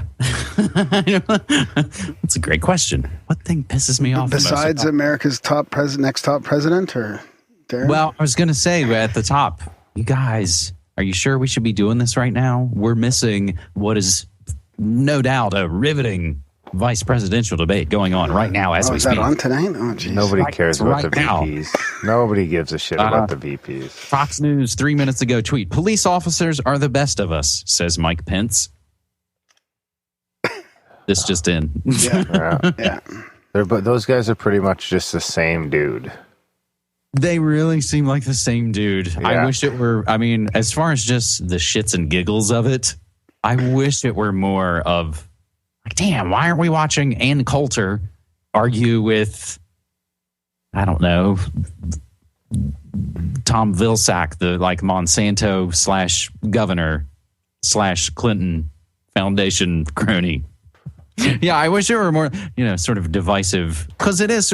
Everybody says we're like idiocracy now. We sort of rocketed to idiocracy in the last 2 years. Everyone thinks. Do you think it even matters who wins though? I think it matters for the psyche, but it doesn't matter for the policies or the change. Yeah. Yeah, I think it matters for the people who invest, sort of so much of their who they are into a lot of it. And it is really, and this is something that I wonder what other countries, their experiences have been like. Now, of course, we're all hyper connected, so I'm sure America's shoving itself down everyone all around the world all the time. But our presidential elections never fucking end here. It just sort of seems to be an kind of always ongoing thing. that someone's always campaigning, and that this campaign has been going on now seemingly for years. It does seem like it's been going on forever. Yeah. But really, I think that it's a lot that it matters to the people who think that it matters to them. And it sort of sets, I mean, basically, I would imagine that it sets the agenda that has already been decided upon. Oh, well, if it's going to be an agenda filled with, you know, these highs and these lows, well, perhaps this front person might most embody or typify that experience. And, you know, from 2008 to 2016. I feel like I agree. I don't think anything's going to change, but it's tempting having Trump, you know, like a wrecking ball through this whole thing. And Yep. it's tempting to think that maybe he might make a difference. Like maybe he will shake things up. But I mean, I can just imagine if he gets in, he's going to be hammered by all these advisors and he's just going to be frozen into doing absolutely nothing, just like everybody else. Like I really don't see it changing. Can you explain to people like who still think that there's a difference between the left and the right, like why you think the deep state is really, you know, really just this sort of non-changing force? Like, you know, you still get so much. It still frustrates me that so many people are tied up in this sort of, you know, illusion. We lost listeners probably over the Ortel episode. Yeah, we had Charles Ortel on him.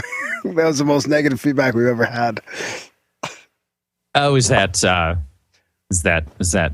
sort of political? Is that all election talk all the time? No, it was we had Charles Ortel on who did the Clinton Foundation. He's done all this Clinton Foundation work. The guy who figures out that it's not even a legal entity and all that. I mean, I guess I had hoped that with everybody getting connected, and it has happened, that you'd figure out more of what's really going on, and more people are figuring out more and more of what's really going on. But the sort of levers of control, I mean, you think of even sort of what the wild, wild west of the web was even just 10 years ago. And it all sort of gets smushed back into control. I noticed this while I was at the commercial radio stations. And of course, you know, you're in the radio station and there's all TVs up on the wall. So there's always all the news channels and all the other stuff just blanging all the time in your face. Yeah, I mean, I saw the Today Show for a good stretch every morning. So I could see and the sound, of course, is never on, but I can see exactly what they're talking about each and every day. And it felt like over the last couple of years, the push has been from corporate-controlled media, and they are all owned by the same handful of places. That's why they've all been trying to buy each other up. They want to sort of get everybody back to having the same three conversations. It's like, all right, everybody went a little nutso, and you're all talking about all kinds of crazy shit. Let's all make sure we're all just talking about whatever today's hashtag national blank day is, whatever sort of acceptable political thing, and probably some, you know, maybe sad tragedy story or some, you know, WTF kind of story.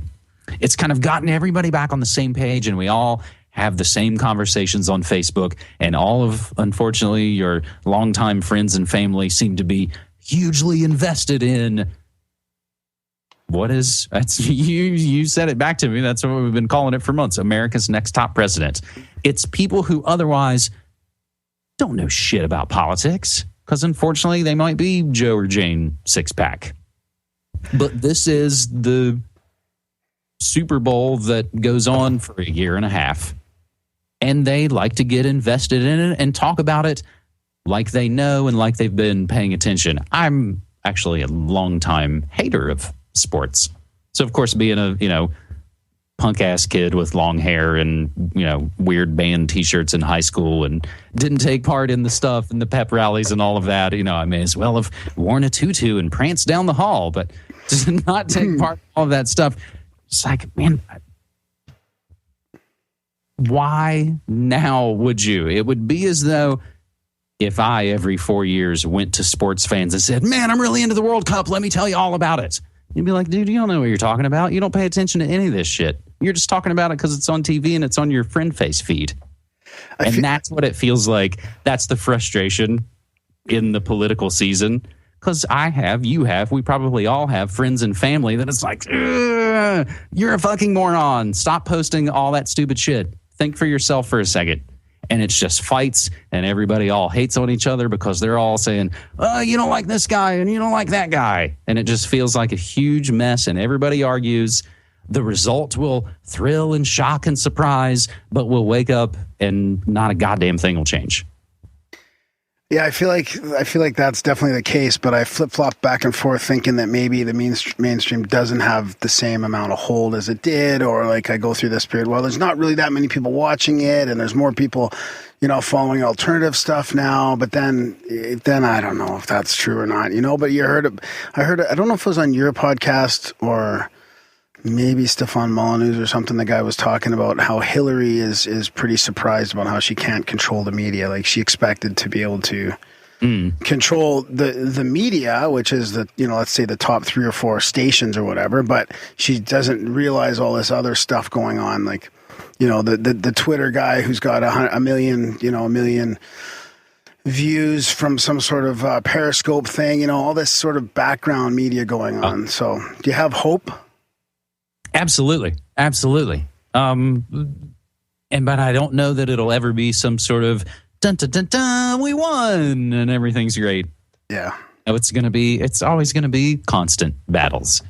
But it does, things feel like they get accelerated, but it feels like that you're in really fraught times and everything's about to fall apart and shit's gonna hit the fan really this time for sure. Yeah. And then you realize and remember, even as you get older, we've done this before. We all thought, I grew up in the satanic panic, Russia's going to kill us, early 80s. Yeah. And thought, oh my God, it seemed like end of the world times. Oh, but there was a great president that everybody kind of liked. Good old Ronnie. I realize these things sort of have these cycles and have these repetitions. It gets, it gets scarier though, because as the power to kill you becomes that much more powerful.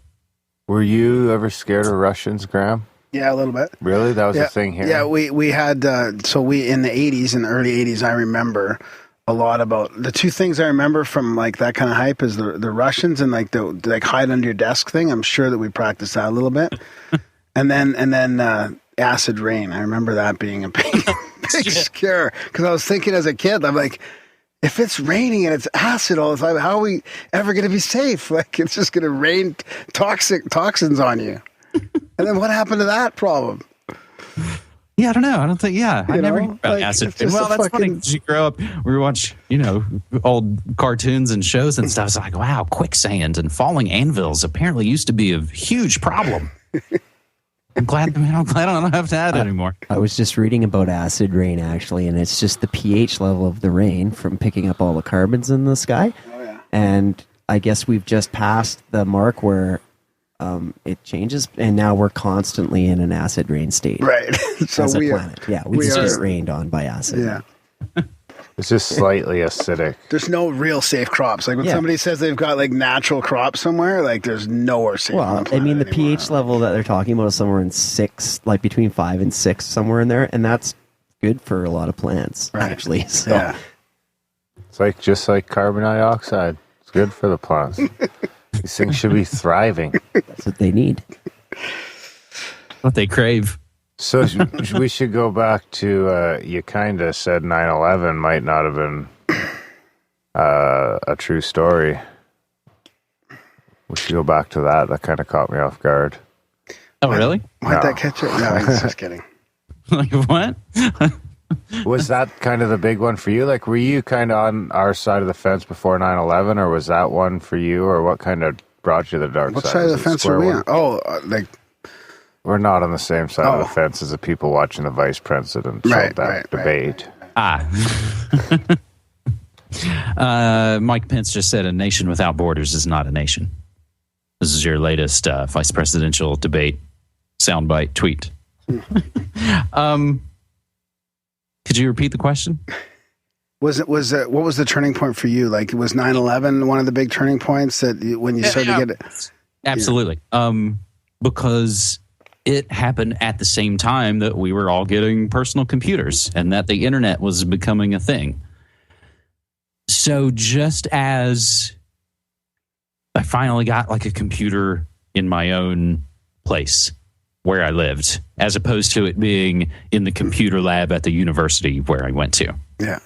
Where, I had an email account and just some of that early, late 90s stuff. It was when there was a computer in the house and had my own that, and had been, it was dial-up and Napster and all of that. I've always been a media kid because I had kind of a conservative Christian upbringing where I wasn't allowed to have music and movies and stuff like that for a little while until I was probably, 9 or 10. And then once those floodgates opened, it's pretty much been all I've ever done, which is why it's called media monarchy. I've always been, into all kinds of, I spent tons of my time in, video rental stores and record stores and libraries and just sort of gobbling up information. So when I had my own information box, at some point, for whatever reason, probably seeing something in the news or whatever, it's like, oh, what's the video of the plane hitting the Pentagon look like from 9/11? And once I searched that in whatever search engine I was using then, realized that no one had ever seen footage of the plane hitting the Pentagon. And as soon as there was some sort of odd question, that only made you want to search it more. And I did pretty much immediately find the handful of people who were saying, hey, this event's totally suspicious because of this, and this. But it all basically started of looking at why there wasn't video of the plane hitting the Pentagon. And I could sort of realize, okay, well, you can say because it's a highly secure building, we can't release the video. It's like, but nobody has anything anywhere at all. Oh, wait, they took all the surveillance footages from all the gas stations and stuff nearby. And as soon, that was it. It was pretty much off to the races from that. And found Alex Jones and is it Dave Von Kleist? Is that his name? That did 9/11 in plain sight. And a lot of the early questions were specifically about the sort of ballistics of how the fuck did this happen? None of it really makes any sense. But as the years went on, because of course you investigate 9/11, then it's compared to JFK, and then you start to research that, and then you're digging and digging and digging, and you suddenly find an entire community and world of people who have been talking about these things for a long time. And only now was I able to type and click and connect with all of it.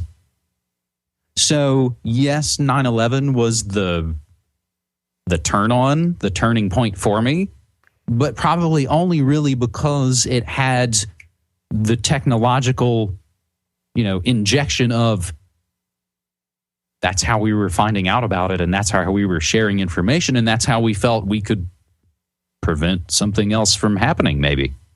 But I realized, as the years go by, I, of course, grew up with punk rock in the late 80s and hip-hop and was listening to Dead Kennedys and Minor Threat and De La Soul and the Beastie Boys and Circle Jerks and all that stuff at a pretty early age and had been radicalized in the 90s. Yeah.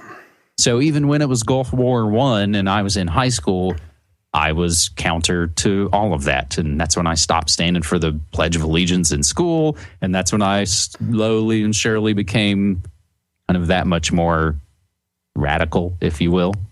And then I would still go to college and study communications and theater and blah, blah, blah. But I realize now as the years go by, it wasn't just that 9/11 flipped some switch. I had always been investigating what was going on behind the scenes. Because I realized that underground mostly left, or at least what I thought at that point. We're talking about the Clintons and the Bushes and politics. It's funny how far we've come. I was thinking about 9/11 and 15 years ago now.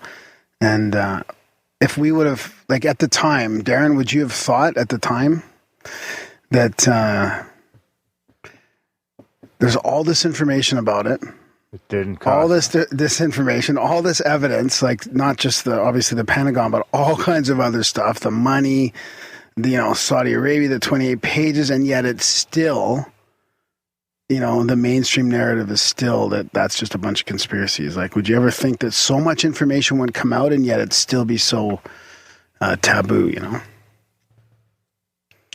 Me? Both, yeah. I just got on the train like a couple years ago, like a year and a half ago, 2 years ago. Well, I just bought the official narrative. I was just a kid when it first happened, so I didn't even question it. I didn't give a fuck. You kind of do, but it's not my country. You kind of see it. It was revved up for like a month, and then it just kind of fades. So I was never, I never even thought to question it. Wow. Until... And there was the whole truther thing and all that, and I just dabbled in it but as soon as I started looking into it, then it was like, whoa, holy fuck, there's all sorts of problems. And I mean, Corbett's has probably been one of my big resources. Corbett and Zeitgeist. The first Zeitgeist is probably what really got me thinking. Because there really was, I mean, for a while, it was sort of documentary films were sort of the tippy top of getting this kind of information out. Yeah, that's probably where I was getting into it, the first documentaries that came out. But now you have what was, of course, and still is, the biggest name in conspiracy media doing extra radio through the night, anticipating the next development in America's next top president. Yeah. And again, I don't spend my time bashing hosts of this or that who I don't think do it right. Because again, that's another big ass waste of time. It's like, just do your shit and do it good. I wanted to ask you about that though, as far as the alternative media goes. I've heard you made a couple references to it, and this. You kind of get opened up. You kind of get your eyes opened up. Like we've realized, like when you start looking into the media and how, how bad the agenda is and the corporatocracy of it all, and the lies, the outright lies, especially this year, where like outright lies are blatant. Like it's just ridiculous at a ridiculous level. But what is the alternative media missing out on as well? I've heard you made a couple references to it about. Like what could we, not us as necessarily like these types of podcasts, but sort of the counterculture media, what are they getting wrong? I don't know, because there's so much everything now. I feel like I've spent so much time lately, because the years go by and you follow and you friend and you click and you subscribe to lots of different things, and then you kind of turn to take a look later, you're like, what is all this shit? Why did I follow this? I don't want to see this anymore. Yeah. It's such a cacophony of noise. I think I've basically been saying that mainstream culture ate conspiracy culture, and it's being kind of regurgitated back out in this big mess of stuff that doesn't really mean anything. And you hear the words Illuminati and New World Order and stuff, and it's just part of shit people talk about online. And they take it about as seriously as what color that dress was or whatever hashtag National Taco Day thing it might be. Is it National Taco Day? It was today, October 4th, National Taco Day. I don't know. Does that include you guys? I don't know if you get to glom onto it. Taco Tuesday today. Taco Tuesday, taco time. Should have got some tacos. I think I found myself in the last year and a half kind of disappointed in seeing other outlets that I used to enjoy or used to at least know were doing a quality thing on some level, all seemingly become invested in the very things that felt like we had talked against for the previous decade. That we learned that immigrants and refugees and all that stuff are kind of victims and are generally pawns of larger geo-economic movements going on. and all of these other stories about the police state and surveillance and all this stuff. But now, for whatever reason, suddenly Donald Trump is running for president. And it's sort of, which came first, the chicken or the egg or the cart before the horse? I saw it in Friends even as this was all growing. It's like, have you always been scared women hating little boys? Or did you just sort of turn into that recently? Is it only, you're sort of unveiling who you are to sort of watch? And it's, there's the sort of huge, easy targets for me is people like Paul Joseph Watson. It's like, dude, if you were doing this kind of shit 10 years ago, we would have all said, you're a fucking agent, man. You're a sellout. You're suddenly doing 180 what you always talked about before. And all you're pushing is divide and conquer. You hate women, you hate Muslims, you hate immigrants, and now you love the police and want more walls and more surveillance. If I didn't know better, that sounds like sellout agent shit. But I don't spend my time pointing fingers and calling names because I don't know who got checks to do what shit. Yeah. But I know that places like Paul Joseph Watson and Red Ice Radio all seem to basically be spouting nothing but scared little boy hateful bullshit. Yeah, and that seems to be like just exactly what the mainstream's doing, right? It's all about race and making us dividing us, basically polarizing us about silly little shit. And that's it. And so and I know that mainstream media outlets have been doing that because we all talked about it on InfoWars and Red Ice Radio and all of those places in the decade past. But for whatever reason, everybody's lost their fucking mind in the last year and a half. Wow. And they think that women are their biggest threat.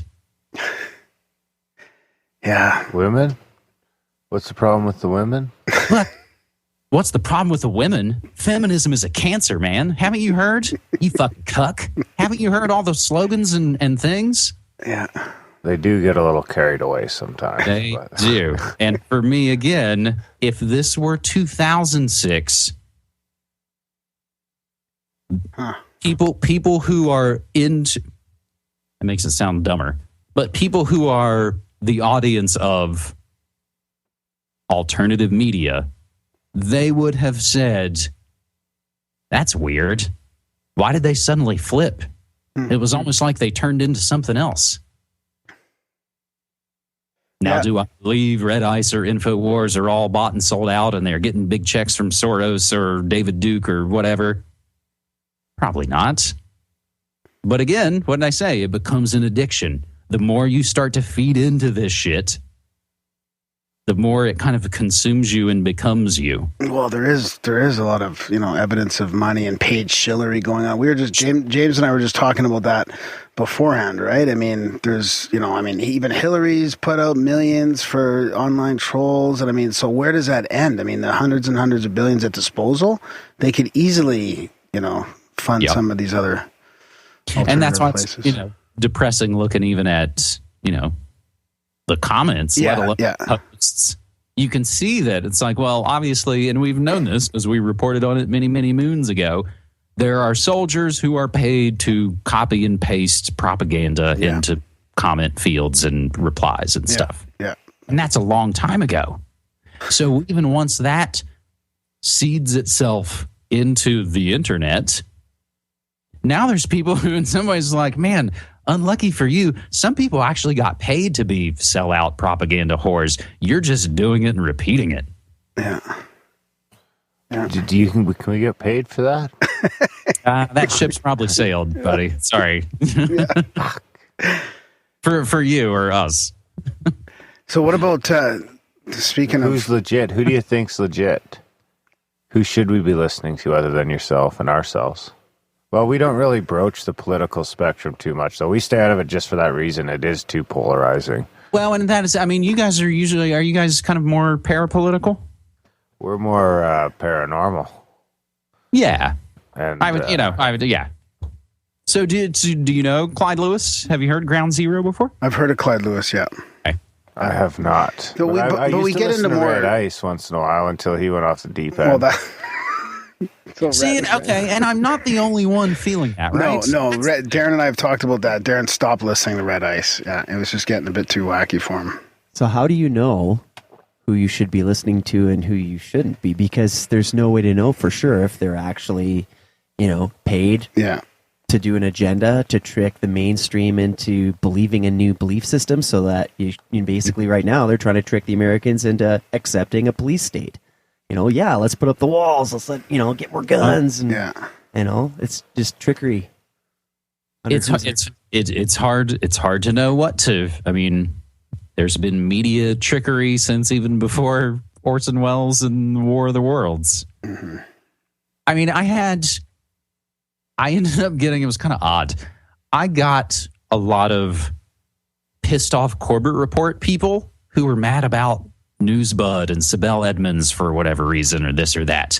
And because James, of course, doesn't spend time looking at the comments on YouTube or getting involved in any, like, he almost kind of transcends a lot of that, and that he literally doesn't have time to deal with it. I ended up getting kind of some of his haters sort of leached onto me because I'm smaller and more accessible. And I'm like, hey, what's up? What's your problem? This or that, blah, blah, blah. He's a this and he's a sellout and he's a that. And this almost ties into sort of, again, the odd sickness of online delusions that now everything's fake. Nothing, nobody died at Sandy Hook. There were, no planes that hit the buildings. That was the earlier one. Now to the even utmost, the earth is flat. So the internet is filled with things where it's like, you can't be fucking serious. Yeah. So people say, oh, so Corbett, he just moved apartments. He's a fucking green screen. He's an Israeli agent. He's a this or that. Because of the Newsbud thing? Like, what is it? They don't like the Newsbud because they think that's definitely a shill operation? Or I think so. I think that's what their beef is with it. Which is unfortunate because, I mean, I'm, on the other hand, I'm having hope for, like, this Newsbud. I was like, we should get them on the show. They sound like they're really doing, like, some, but I mean, I haven't looked that deep into it, but it's like independent news at a higher level. Like, absolutely. And again, I don't, it's whatever, and I can't speak to it. It's whatever beefs people have about Sibel or Newsbud or any of that. So when James was doing more with them and for them, which again, he had been doing work with Sibel for years. And again, it sort of shows the knee-jerk, oh, you just got here and just got mad about something you have no fucking idea about because you haven't been paying attention. But that's not going to stop you from blabbing about everything. Yeah, but I mean, those guys could be paid, right? Like, those comments could be paid to make operations look like shill operations when they're not. Like, it just gets deep. Shill operations? I like that word. Shill operations. Yeah. So people sort of say, like, accusations about this or that. It's like, man, I believe I'm a pretty decent judge of people because most of my jobs prior to mostly just doing media was working in restaurants and bars. Yeah. Half of my job was sizing a motherfucker up because it meant, you're dealing, I'm dispensing bigger tips. I'm dispensing alcohol here.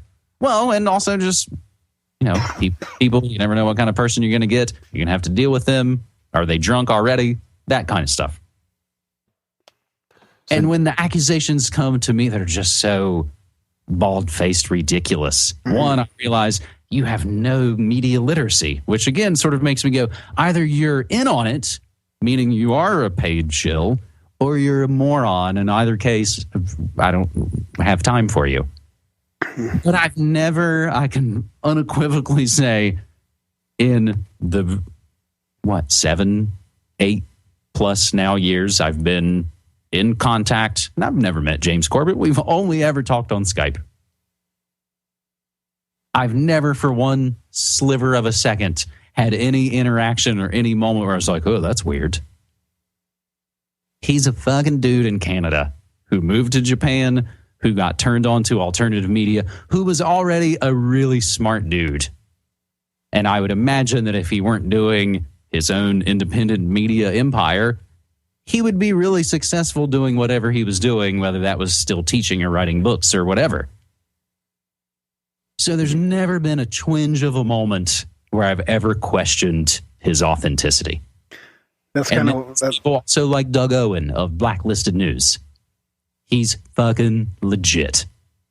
He's never deviated one really iota from anything. And again, these are people who I've been in touch with for the better part of a decade. And I may not have met them all, but I've watched their work and I've paid attention, and I can just see it. Like, I just know the real. Because you can sort of see the proof in the pudding and whatever cliche you want to use. So, that's just the easiest ones of people I trust. I don't listen to No Agenda. I tried a few years ago, but it was so, as a new person, it was like, I have no idea what you guys are talking about. There's lots of inside jokes and weird blings and blooms, and it was tough to sort of get into. They're totally legit. Adam Curry is a badass for being able to create what he has. Yeah, that's funny. Yeah, we were talking about just them, actually, and we were just talking about like guys like Corbett as well. Like I was saying to James, I feel like these are genuine dudes. Like this is legit stuff, and because we were questioning No Agenda as well. Like maybe like they're Well, how do you know? Like for being like a new listener, because they're your listenership's going up and up and up.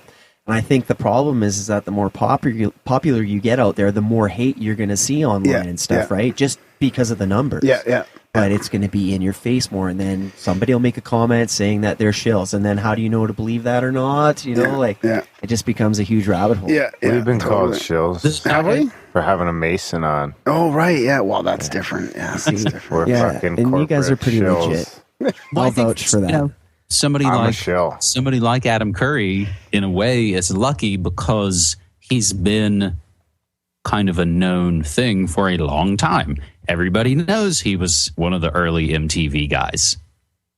And then all you have to look is go, oh, as soon as he was kind of done with MTV, he was already into the internet and getting involved in kind of early technologies. Yeah. He coined the name podcast. He came up with that word. Yeah. So, and just to kind of watch it through the years, I guess I feel like if they were some kind of shill operation, they'd be even bigger than they are. Yeah. Actually, that's a pretty good point. Yeah. That they would sort of be, because then I sort of look and go, who are the Young Turks, or who are these other sort of big online outlets that Vice, seem to come out of nowhere? And again, I'm not throwing shade at them or who's this or who's that, but yeah, I mean, Vice, they were around for a long time, but then Shane Smith's a billionaire. Yeah. So happened pretty quick too. Mm-hmm. What do you think about some of the? I mean, obviously you're on top of all this stuff going on at more of a higher conspiratorial kind of level, and with the with the Snowden type stuff. And what do you think about stuff like, or what would you call it, James? Applications like Signal or something like that. Like, are they? Do you have any? Do you ever worry about your communication and that it's interrupted or gobbled up, or do you ever use encrypted software at all? Or well, I mean, yeah, of course you have to some degree, and you have to worry about things on some level. But I can honestly say I've never had anything happen that I felt like, oh, they took my site down, or I'm being deliberately sabotaged. Yeah. And I've been doing this for a while. Yeah. And you know who else has never said shit like that? People like Corbett or people like Blacklisted News, because they do their work and they do it consistently, and they do it sort of, I mean, in a way, legally, for lack of a better word. And I find, again, there's people who make big drama out of issues that can raise red flags. People who are constantly saying they're attacked for this and that. And it seems like, again, it's kind of show business. I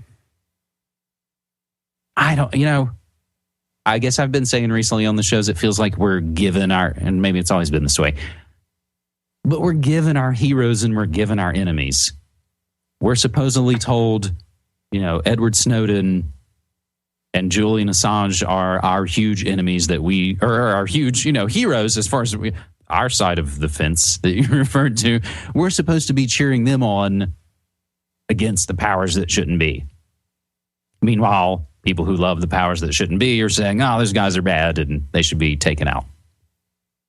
And then we look at both of them and go, I think they're both kind of fake. And I think they're both playing a controlled game. And to me, it seems like somebody like Edward Snowden was a CIA agent who then kind of went to work for the NSA and suddenly stole a bunch of stuff. And this was after he broke his legs and had all these kind of Oswald-like adventures. It's kind of seemingly impossible, like, wow, you did that, and then they still sent you over there to do this other thing, even though you weren't really that good at it? Huh. And now you're telling us all these things that other dudes have told us in the previous decades. We know that AT&T had a split cable and gave everything to the NSA, and we found that out many moons ago.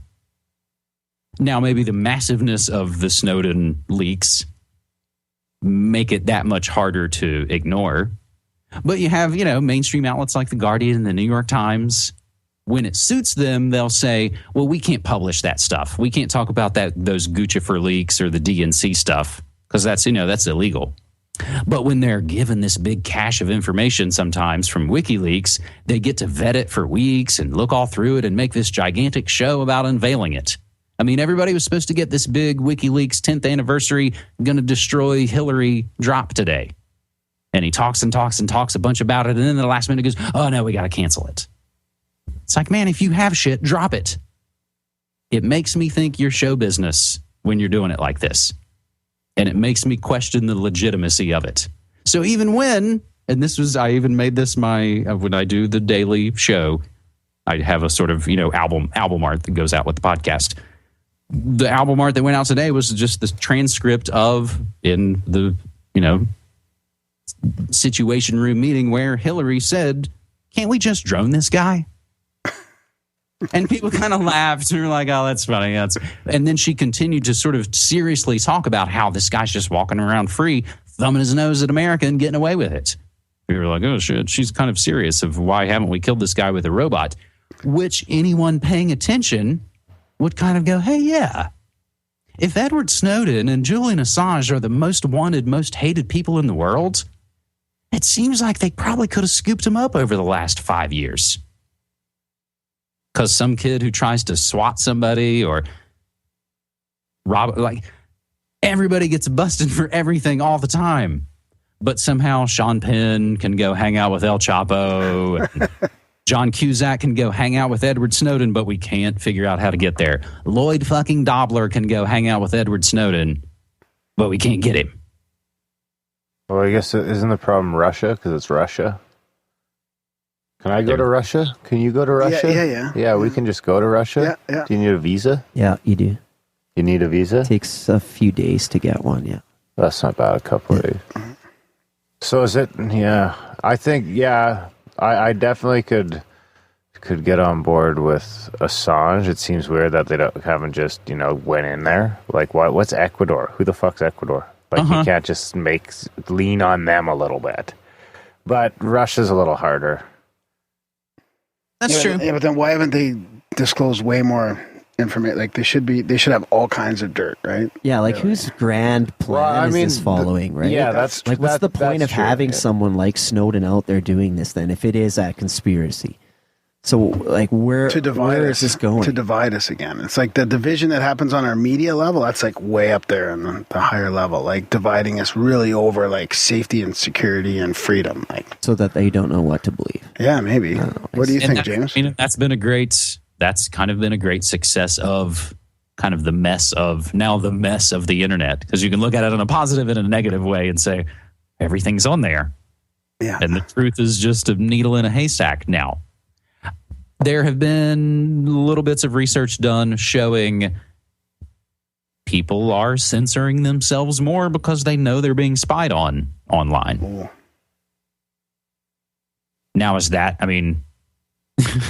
that seems like a very simple end goal for such a dramatic lead up and execution, just to make people know that they're being watched all the time? Wait, maybe that's not such a simple thing. But I can't say. Again, I don't know for sure. Well, it's working here a little bit. James is getting a little paranoid about what he's sharing on the... What's going on, James? Yeah, we can only talk about weed on the... on your encrypted signal? Yeah. What's Signal? It's like Snowden bullshit. actually promoted Snowden this. recommended it. Yeah.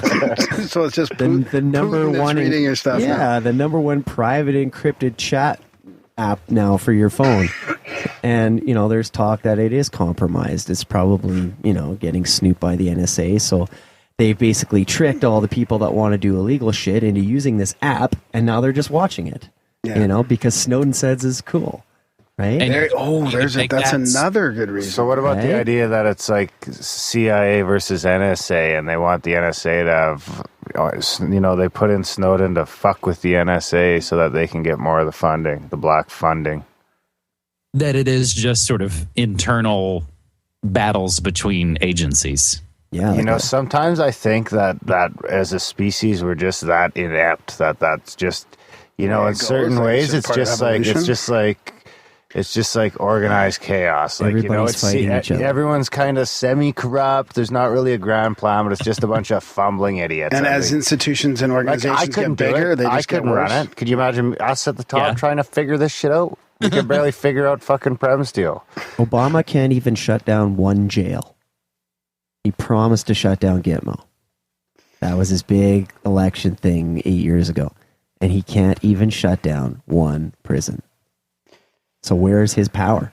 Well, they don't have it, yeah. I mean, somebody obviously talked him out of it. Well, he was never planning on doing it. I mean, since when do you think that they're actually telling the truth when they make promises like that? And that's, to me, to come back to America's Next Top President 2016 edition, that everybody in the so-called alternative media that are aligning themselves with this or aligning themselves with that, come November 8th, are all going to have to go, oh, shit. Yeah. Or November 9th, I suppose. Yeah. Or even like in December, they'll be like, oh, fuck. Oh, that's right. This is all continue on. Is there any way that Obama can step in and do another 4 years? Is there like an out there for him? It would be wildly unprecedented. That would fall under, of course, I mean, wartime wouldn't have to be That's war. what we feared was going to happen with Bush, that Bush was never going to leave. Yeah, like there was another president that did do 3 terms. FDR did 4, didn't he? Yeah. He did, I think, at least 4. But it was also, that was before they had we changed the laws after him, that you can only do two consecutive terms. But if something blows up, I mean, they have all the writings, they have all the paperwork. Again, this is why I've always kind of treated the internet like, in some ways, a Wild West treat that might go away, or like a candy store or something. I save everything. I try and download and save everything. Because I know that all it'll take is some massive event, and they'll say, oh, we have to pull the internet. We call it, there'll be an I-911, and they already have the I-Patriot Act sitting on the shelf, ready to basically shut everything down. And all they'll do is just it's an easy analogy to make. They've already built the toll roads for the internet. They just haven't directed you over to them yet, to where those are the only ones you can use. We're still using kind of a free open web, but once the terrorists attack and we've got to change it all, well, we're going to shift you over to internet too, and here's this new licensing service where you'll basically have to be licensed to be on the internet, or at least be identified with every single thing that you do. They need to get rid of the cash first. Once the Bitcoin or whatever e-coin is taken over and all the money's digital, for sure they're going to turn it off. But it almost seems like, I mean, like I said, that was honestly, because again, I've been watching the fear rise and fade now for a couple of different cycles while doing Media Monarchy. We were worried Bush wasn't going to go. I didn't think he was going to go until I saw his ass flying away on the helicopter. Like, okay. So what's it going to be then? How do we fix it?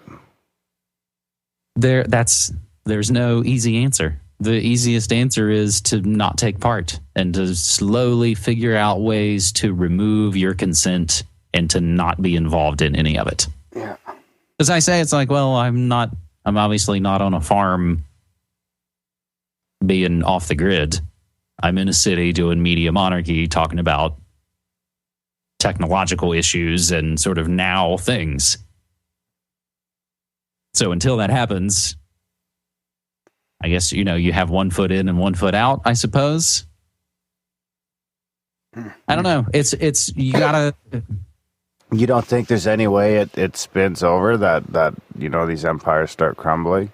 They do. They absolutely do, because they get too big for their britches, and we see it constantly. Like, we can already see banks are starting to fail. Just lately, there's a bunch of information on that. Yeah, but newspapers starting to fail. With that comes civil war, usually, before you can overthrow a government, and then you end up like, all these other Venezuela and whoever that's having all these political issues, Colombia or whatever, Yeah, but I would argue you don't have to overthrow the government, because the military is all just people too. It's all just people. You just have to get, You're right, because I like, will a soldier shoot an American? Will he? At the end of the day, will he walk into Denver or someplace like that and start shooting fucking civilians? I don't believe an American soldier will do it. That's right. But a UN might. But a UN, of course, would. Or a Blackwater or EXO or whatever the hell they're called now. Exactly. Someone who doesn't care because they're not from there. UN, yeah. They have those armies already built up. They're already all built up. But I guess in some ways the hope is, before it comes to that, I don't know, when shit hits the fan, for better or worse, a lot of the cops and a lot of the civil service ain't going to be there anyway. Because if things get bad enough, those guys aren't going to report to duty. They're going to go take care of their family and take care of their own shit like anybody else. Yeah, that's a good point. Yeah. So in some ways, it won't necessarily be the cops putting a boot on your face. It'll be the opposite of that, and they ain't going to be anywhere. So get a gun? Is that what you're saying?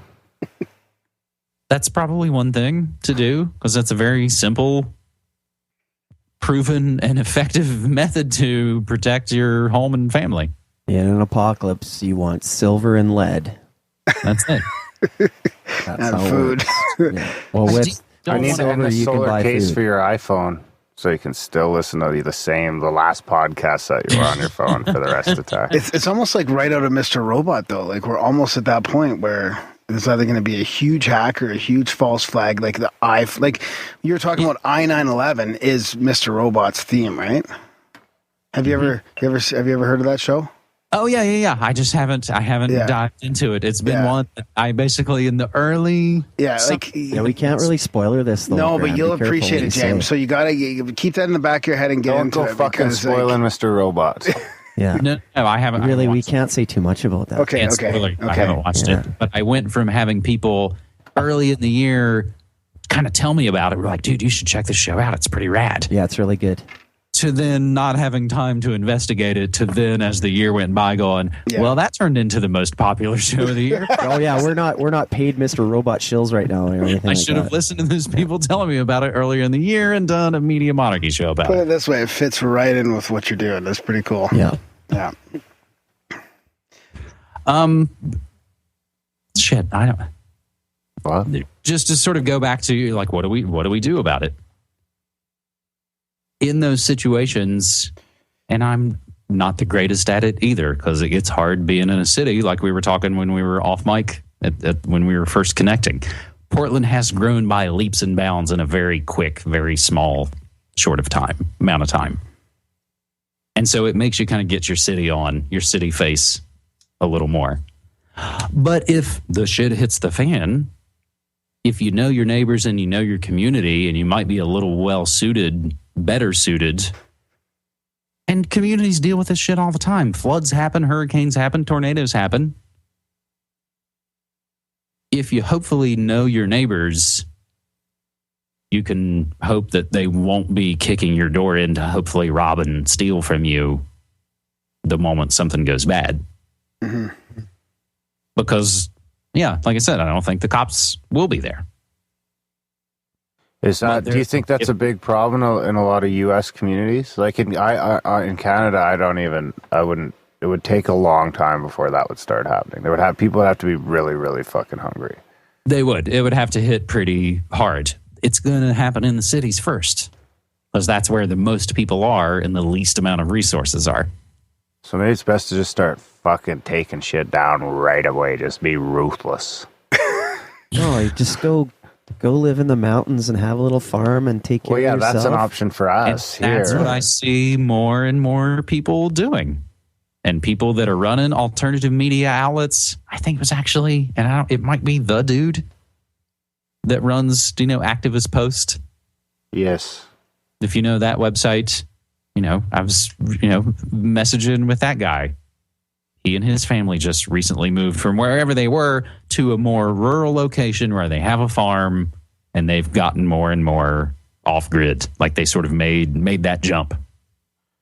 I'm going to get there eventually.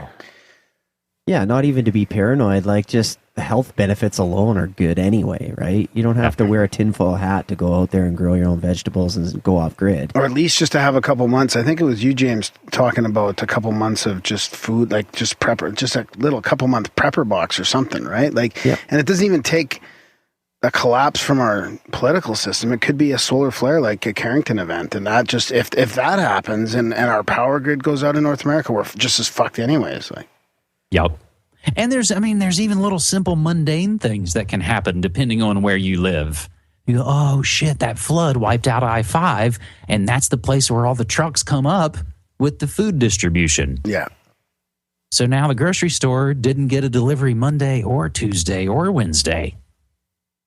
And those little things can add up pretty quickly. I think what you're referring to, there's a service here in Portland called Organics to You, and they deliver local in-season organic produce to your door once a week of, varying sizes of how many people you may need, or what you got in your family.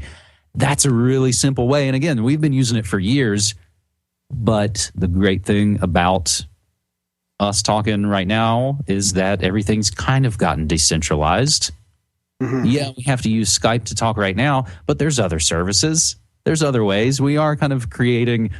You're talking about Signal, but maybe there's also something called Wire. I've been using something called Wire, WIRE.com. It's end-to-end encrypted, open source voice video chat thing. And how do you know that? Are you in charge of the server? Nope, I'm not. You're taking, a website's word for it. I'm taking a little bit of word for it. Yeah. Absolutely. Yeah. Those are like honeypots, in my opinion. The only way you're going to keep your chat secure is running your own server. If it's my own thing. Yeah.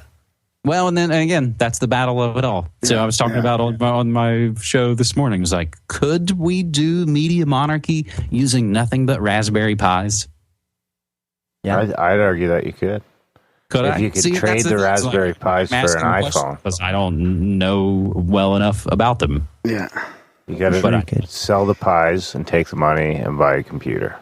And there's enough wireless routers around now that we could make a rebel network out of them. Like, they can shut off the main internet, but we could still... Something would come up. Just through Wi-Fi routers. Really? Alone.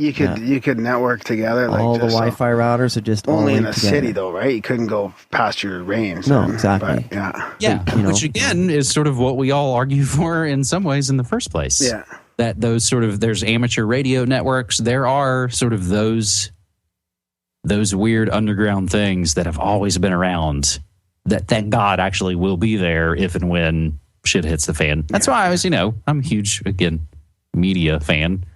All your favorite best sci-fi horror dystopic movies are going to have some kind of radio station part in the plot. It's the way things get connected even when shit falls apart, because it's so basic and it's something that you just only need a little bit of power to sort of make happen. Yeah, I really do feel like it's accelerating now. And Darren was mentioning the corporate the stuff right now, right? Isn't there like a couple banks that have been fined as well? There's a bunch of corporate takeovers that could cause... It just seems like stuff is accelerating. I don't know if it's because of the political climate, but I feel like the banking system's about to throw up on itself. That seems like that's one of the next big pops to happen. I mean, because you can easily make the joke while they're bitching at Wells Fargo here at the Congress in the States for creating, millions of fake accounts and just having a culture of, destruction or whatever they said this morning on the news. Those are the things that exist. Those are the things that we have to fight against. That's the culture. Yeah. Yeah, and it did seem like there's a lot of people in the government pushing back from that. That's kind of what I mean. Like, it feels like... Well, the entire Congress showed up to berate him. Well, and that was, again, that's, I think all I meant to say is that was sort of the joke. I heard somebody say, man, I haven't seen Congress this mad against the banks since that last time they did nothing. Yeah, that's right. But maybe. Well, is it a matter of that, or is it a matter are the laws, almost... the way the laws are set up, it's almost like if you have enough lawyers, you're okay. Well, yeah, because Donald Trump can say in the debates, well, it makes me smart that I didn't pay taxes. And then the New York Times can take him to task about blah, blah, blah. And then somebody can point out, well, in 2014, the New York Times totally didn't pay taxes either. Yeah. Or 2015. And most of the bigger players who are gobbling up the real estate of our eyes, none of them pay taxes. Whether it's the sports ball or the churches, they've all figured out the way around it. Forget it. Mr. Burns wants something out of a vending machine, and he asks Smithers for $1. Smithers is like, don't you have any cash on you? You're the richest man in town. Mr. Burns is like, money's for the poor. Like, that's for you poor people to worry about and chase around and spend all your time chasing. We've transcended that because we make all the rules and we print the money, so it's of little consequence to us. Debt-driven society. So I realize, when you're talking about what do you do, I guess for me it has always been trying to figure out how to not take part in the things I saw that were pretty obvious, like kind of traps and frauds through my life. So whether that was, just simple ways of like, oh man, I'm not going to get into debt. Because, we were all even sort of teenagers and early 20-somethings when we could hear other friends going, oh, well, I got to spend all this money, such and such on my car. And it's like, oh God, I'm never going to do any of that. So I've crafted my life in a way where I've never owned a car and never had to own a car. That might not work for everybody, and that might not work for me for the rest of my life. But if you can kind of figure out these ways where you're not even sort of taking part in it, and I don't have to have a bullhorn, and I don't have to rage against the machine, again, to make another Simpsons reference, as I'm apt to do, like Lisa says, when the advertising machines are destroying the town, they figure out the best way to beat them is just don't look. Because they get their power from you. That's been the hilarious thing about watching the media wring its hands about the rise of Trump and why has this happened? We've only been posting hundreds of thousands of articles about every single thing for the last year and a half. Well, of course, that's what people are going to talk about. That's all they've been fed. So if you feed people a bunch of garbage, they're probably going to get sick. Yeah. I wonder if like the rise of this independent media, like the advertisers have got to be starting to buckle already, right? Because it's so hard to watch ads now. Where are they going to start sneaking in this advertising now when people it's are like... almost, and in some ways, and I've said it actually for years, in some ways, it would almost feel more, I don't know what the best word to be, but in the old school shows and radio shows, it was Campbell's Playhouse or blah, blah, blah, car place show. And that's, I think, in ways, that's how they'll kind of get around. Because, I'm sure you've landed on websites in the past week that you get hit with something that says, hey, I noticed you're using an ad blocker. Oh, yeah. Asshole. Yeah. You might want to consider not doing that. And websites are becoming more and more difficult to access if you use ad blocking plugins or software. Yes, more sponsorship, probably more native advertising, I think. More like, articles that are supposed to sound scientific that are really just plugging a product. Yeah, so it just kind of becomes, product placement, basically. And in some ways, I would almost... So, again, big music fan. That's going to be the thing that I've always loved and that I've always kind of come back to. And that's what I've realized in the relaunch of Media Monarchy. Being more of what I really am is bringing my radio and media, music, and film experience to the contemporary, the media landscape. But with the music of it all, I think that's what makes me my own thing in some ways. That's what hopefully sort of keeps me, something different, so to speak. Yeah, definitely. And you've got different shows every week too. Why don't you talk about them before we wrap this up and a little bit more about your Monday, Tuesday, Wednesday, Thursday kind of thing? Well, I've always been interested in all kinds of different areas. So whether that was, crazy technology or weird occult religious things and Scientology and Crowley and all of that stuff, or the food thing, which became, of course, obviously a huge issue, which is one of the biggest issues, I think, of all that we sort of talk about. Yeah. And it's been one of the most successful ways that we have been winning. What have all the food companies done over the last couple of years? Oh, shit, you don't want, okay, it's gone. You guys don't want this stuff, it's out. We just need you to keep buying our stuff. You want organic? Sure. We switch everything to organic. It's been one of the best successes of people-powered movements, I think. Yeah, and all the personal organic farms and buying local again and all that. Yeah. Yep. So I have all kinds of different interests in all kinds of topics. So I realized in doing the daily kind of morning show, to hit all these different areas, I was like, oh, well, I don't know if it's gimmicky or not, but I sort of divide each day of the week, devote it to a different topic. And so Monday, and I have all my own sort of hashtags and names that, again, throwing back to when I consolidated everything back to MediaMonarchy.com, all of those other blogs and all of those other hashtags all now kind of fall back under the umbrella. So they've been areas that I've been researching and been covering for years, but now sort of get their own little daily show, if you will. So Monday, I do world news, and Tuesday is technology, because that's an easy way to slide into, because Tech Tuesday is a thing. So it's easy, like, all right, well, I'll do my tech stuff on Tuesday, because I was already doing tech stuff. So why not do it on the day that everybody else in the sort of mainstream spot is talking about Tech Tuesday? Wednesdays, I talk about food, health, and the environment, and I coined the phrase food world order many years ago that I think is pretty cool and very descriptive of where we've been and what we're sitting in. Thursdays, I just kind of try and go into the strangest, darkest, kind of most uncomfortable, fucked up stuff. That's the most kind of like murder and mayhem and crazy clowns and cults and bizarre, dark things. And then Friday, I talk about film and music and television and the entertainment industrial complex. So with each of those days, I'm able to kind of cover all of my interests and cover a huge swath of information, while also, of course, noting, hey, I'm doing this. This is a live radio show. I'm doing it from my home studios.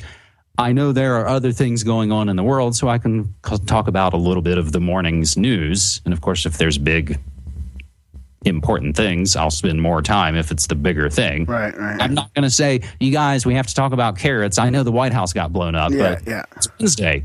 So it's still, it can still, move and ebb and flow with what needs to be discussed. But I basically took, because like I said, I worked for Ground Zero with Clyde Lewis, which is a late night conspiracy paranormal talk show. And then the other half of my time at the commercial radio company, I was on a morning rock show.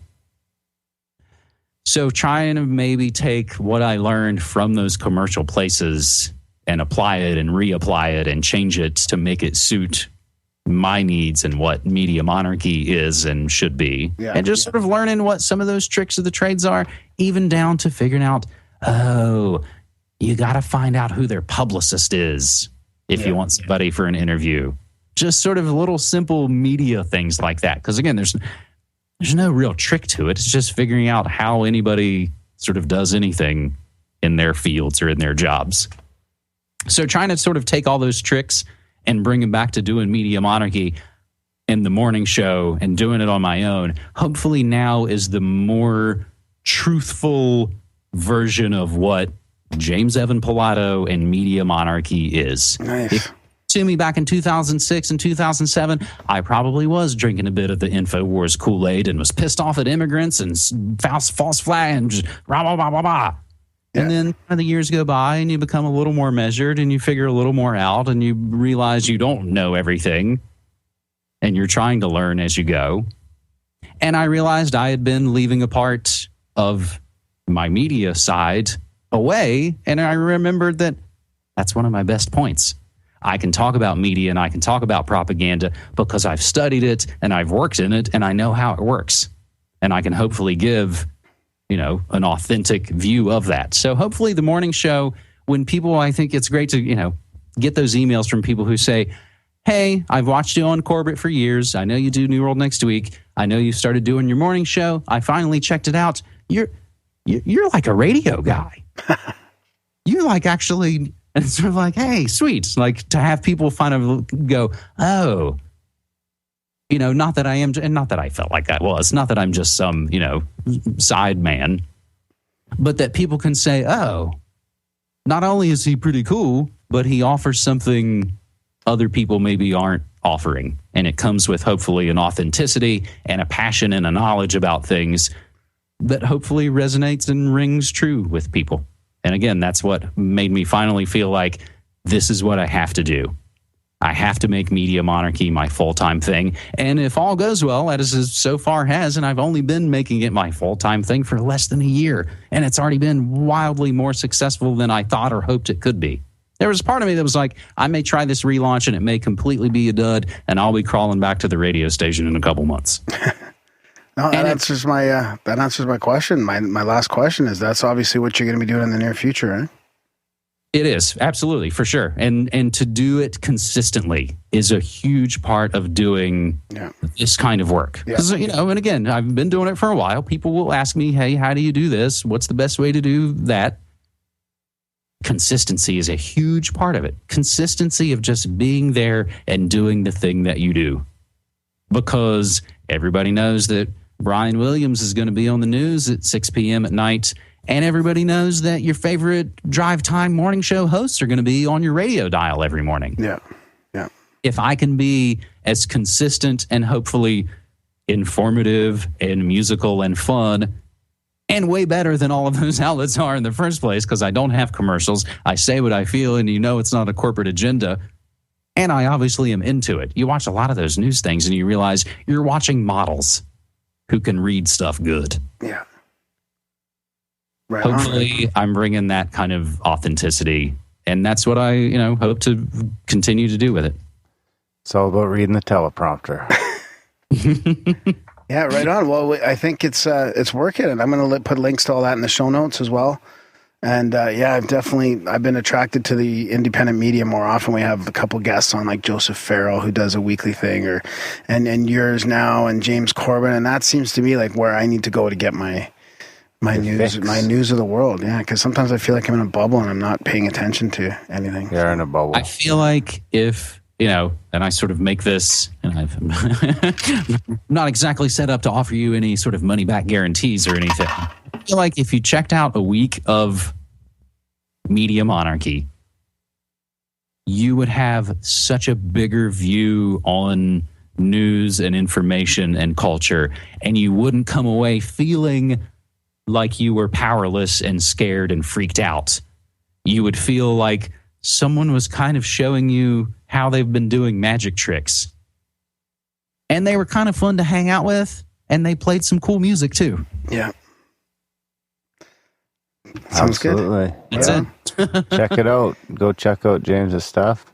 And big thanks for coming on the show, James. Are you on Twitter and all that stuff too?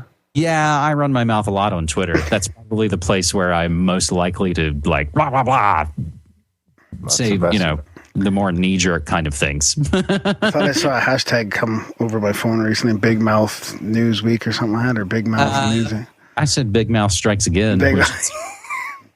I said, because I, of course, as we were about to sit down to do this, I, of course, hit Twitter and said, hey, about to tape a talk with Grimerica. Hashtag Big Mouth Strikes Again. Nice. We should get you and Micah Hanks in the same room. Yeah. Is that a talker? He's the mouth of the South. Yeah. And you could be maybe the mouth of the Northwest. Yeah. I love it. I appreciate it, you guys, very much. Right on. Thanks a lot, buddy. James. Yeah, we'll keep it up. Yeah, I look forward to your next post. Thanks. Okay. Bye-bye. And that was our chat with James Evan Pilato. Oh, yeah, we got to do the outro right away. I really got to go to the bathroom. Well, stick it out. What'd you think, buddy? Yeah, that was great. Yeah, it was fun. What about you? Yeah, it was a good one. Good one. Of course, I've been. That's one of the few things I watch on YouTube. Is I'm pretty religious to at least once a week going and catching up on my Corbett reports, and that's always a part of it. Yeah, me too. The New World next week, and that's where I kind of started falling into more of James's work. Yeah, me too. And I'm glad, James, the James trifecta. Yeah, and I'm glad he has it on audio because that's important to me to get it on podcast. Then I can listen to whatever one I want each week, right? That's right. Because that is one of the only YouTube ones. What's that? As long as the internet works. Yeah. Or our little Wi-Fi. Could we do it with a Wi-Fi, like a rogue Wi-Fi Rebel network? Rebel network? Yep. Grimerica will be on the Rebel network. Yeah. That's what. So we should put the satellite up now. So that's no, it's there Wi-Fi. for the Rebel we network. don't need a satellite because they'll turn that off too. No, we could. We just need power. But doesn't Wi-Fi have to be connected to like an actual source? Has to be connected to your mom. No, like an actual internet source. No, we build our own internet from that. Fuck yeah, let's do it. So you're going to need servers and we're going to need all kinds of shit. So check out grimerica.ca/support because we're going to need a lot of gear.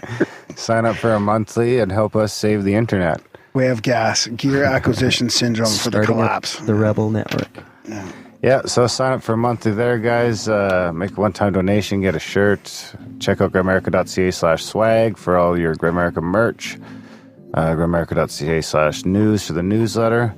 Spam Graham. Tell your friends about the show. I think that's about it.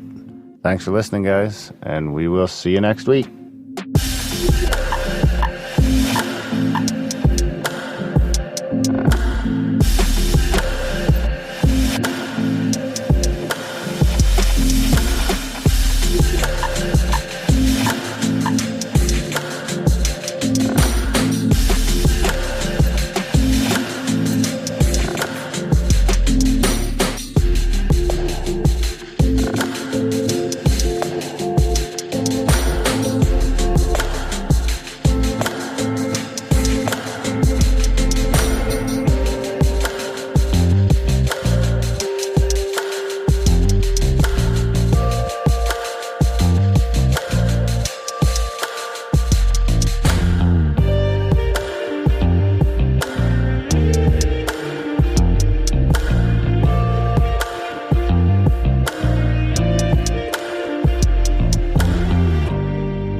I'm a rambling Graham with synchronicities all over the web. And Aaron is skeptical about everyone and don't believe it yet.